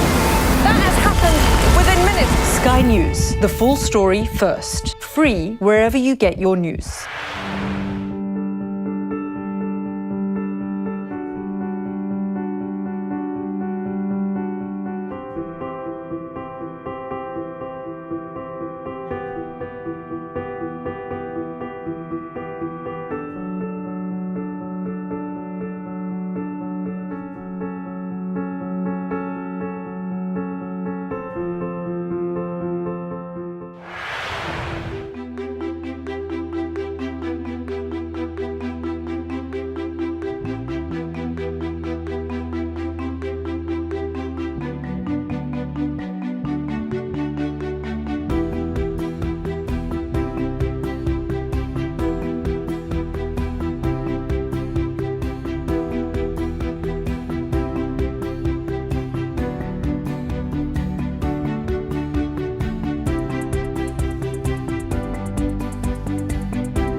This Sky News Sports Bulletin is brought to you by Vitality. Getting more people more active. Live life with Vitality.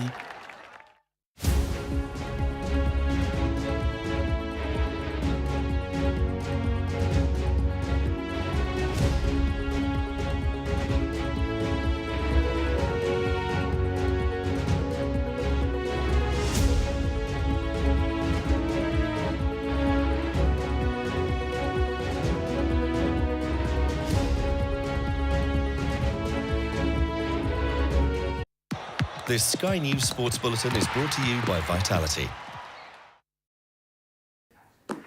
Only 2 days to go for the opening ceremony of the Olympics in Paris. John Dutton, CEO of British Cycling, is with us. We always do really well at the cycling. There's a lot of pressure on you.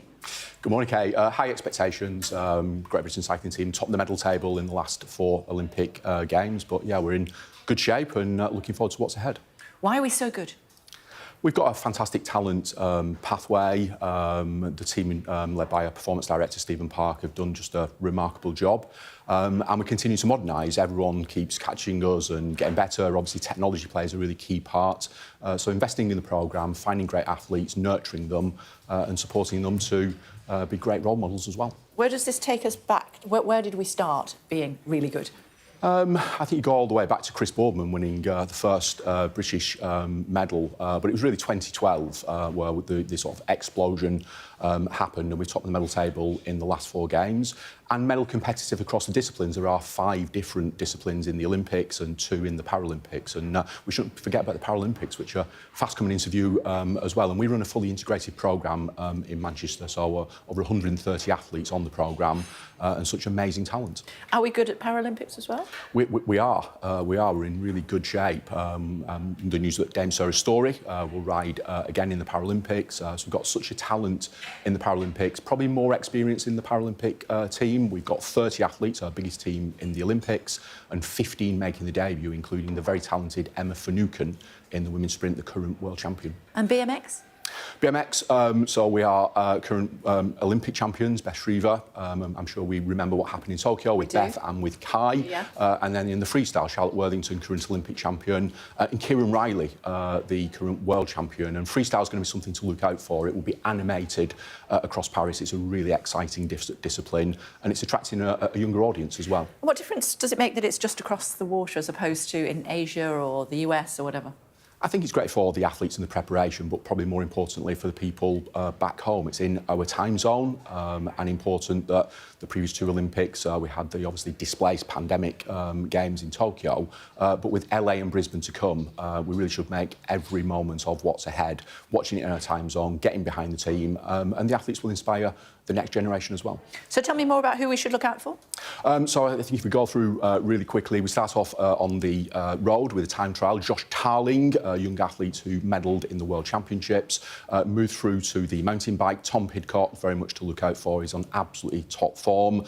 We've talked about BMX, and then we get through to the track. So looking out for our men's team pursuit and also our women's team sprint, and Emma as the flag bearer in that. And we're going to miss Laura? I think Laura obviously has done an amazing job, had an amazing career, but the strength of the programme is we've got young athletes coming up to follow. At the World Championships in Glasgow, we won 67 medals, and a lot of those with young athletes. So the talent is coming through. Laura's inspired many people, and that's what we hope from this game, is inspire people, deliver social value, and really excite the nation. And is it true?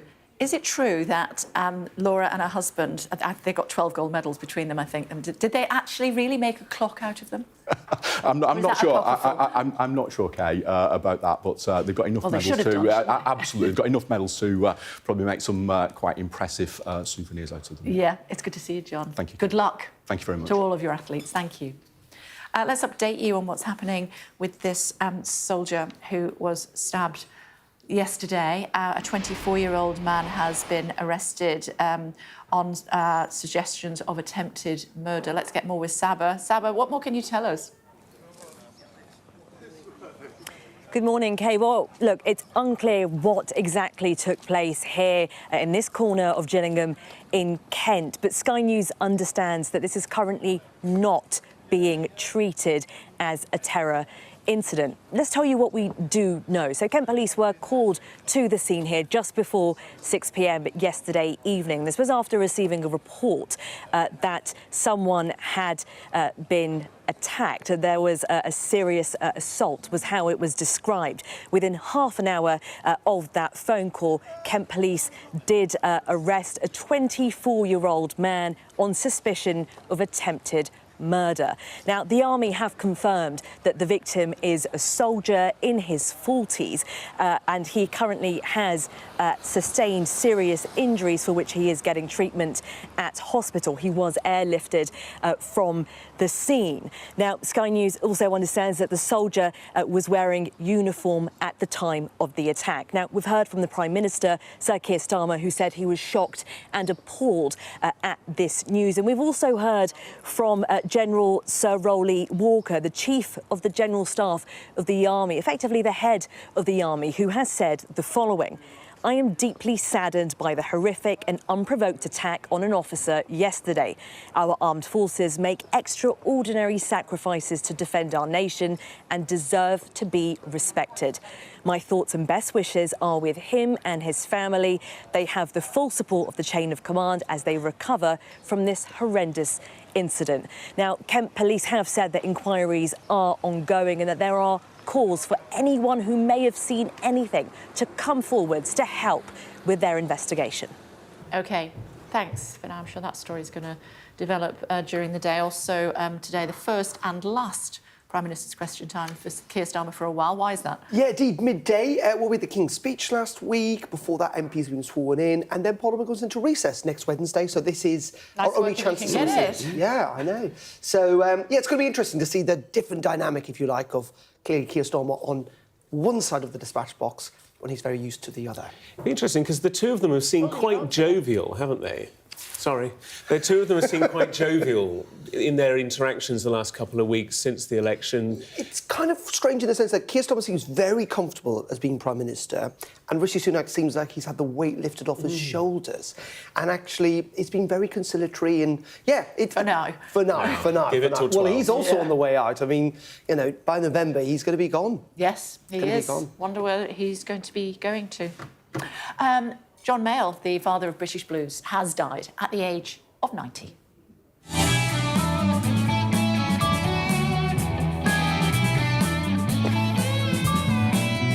Mayall, who was an influence to the likes of Eric Clapton and Mick Fleetwood, died at his home in California on Monday, surrounded by his family. Growing up in Manchester, he founded the Blues Breakers in the 1960s. You can play the acoustic. Can you play the electric? No. Well, I've never tried. OK. But I don't think so. No. Well, there's no time, you know, I play at home on my own. Nobody needs to. I'm very good at Elvis songs. OK. Yeah. Why Elvis? Was that just particular interest? Because that's or? what I learned with. okay. Yeah, I actually taught myself with an app.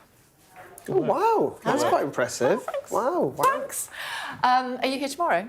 I am here tomorrow. I just spotted there's a piece of cake over there. Yeah, there's cake everywhere. There's been a lot of cake. Very good. We're very popular this morning. Usually people are telling us to shh, but not today. That's it from us for today, though. Coming up next, of course, we've got Wilf and then PMQs at midday. And we will be back early in the morning. Hopefully you will indulge us and join us then. Have a great day, whatever you're doing.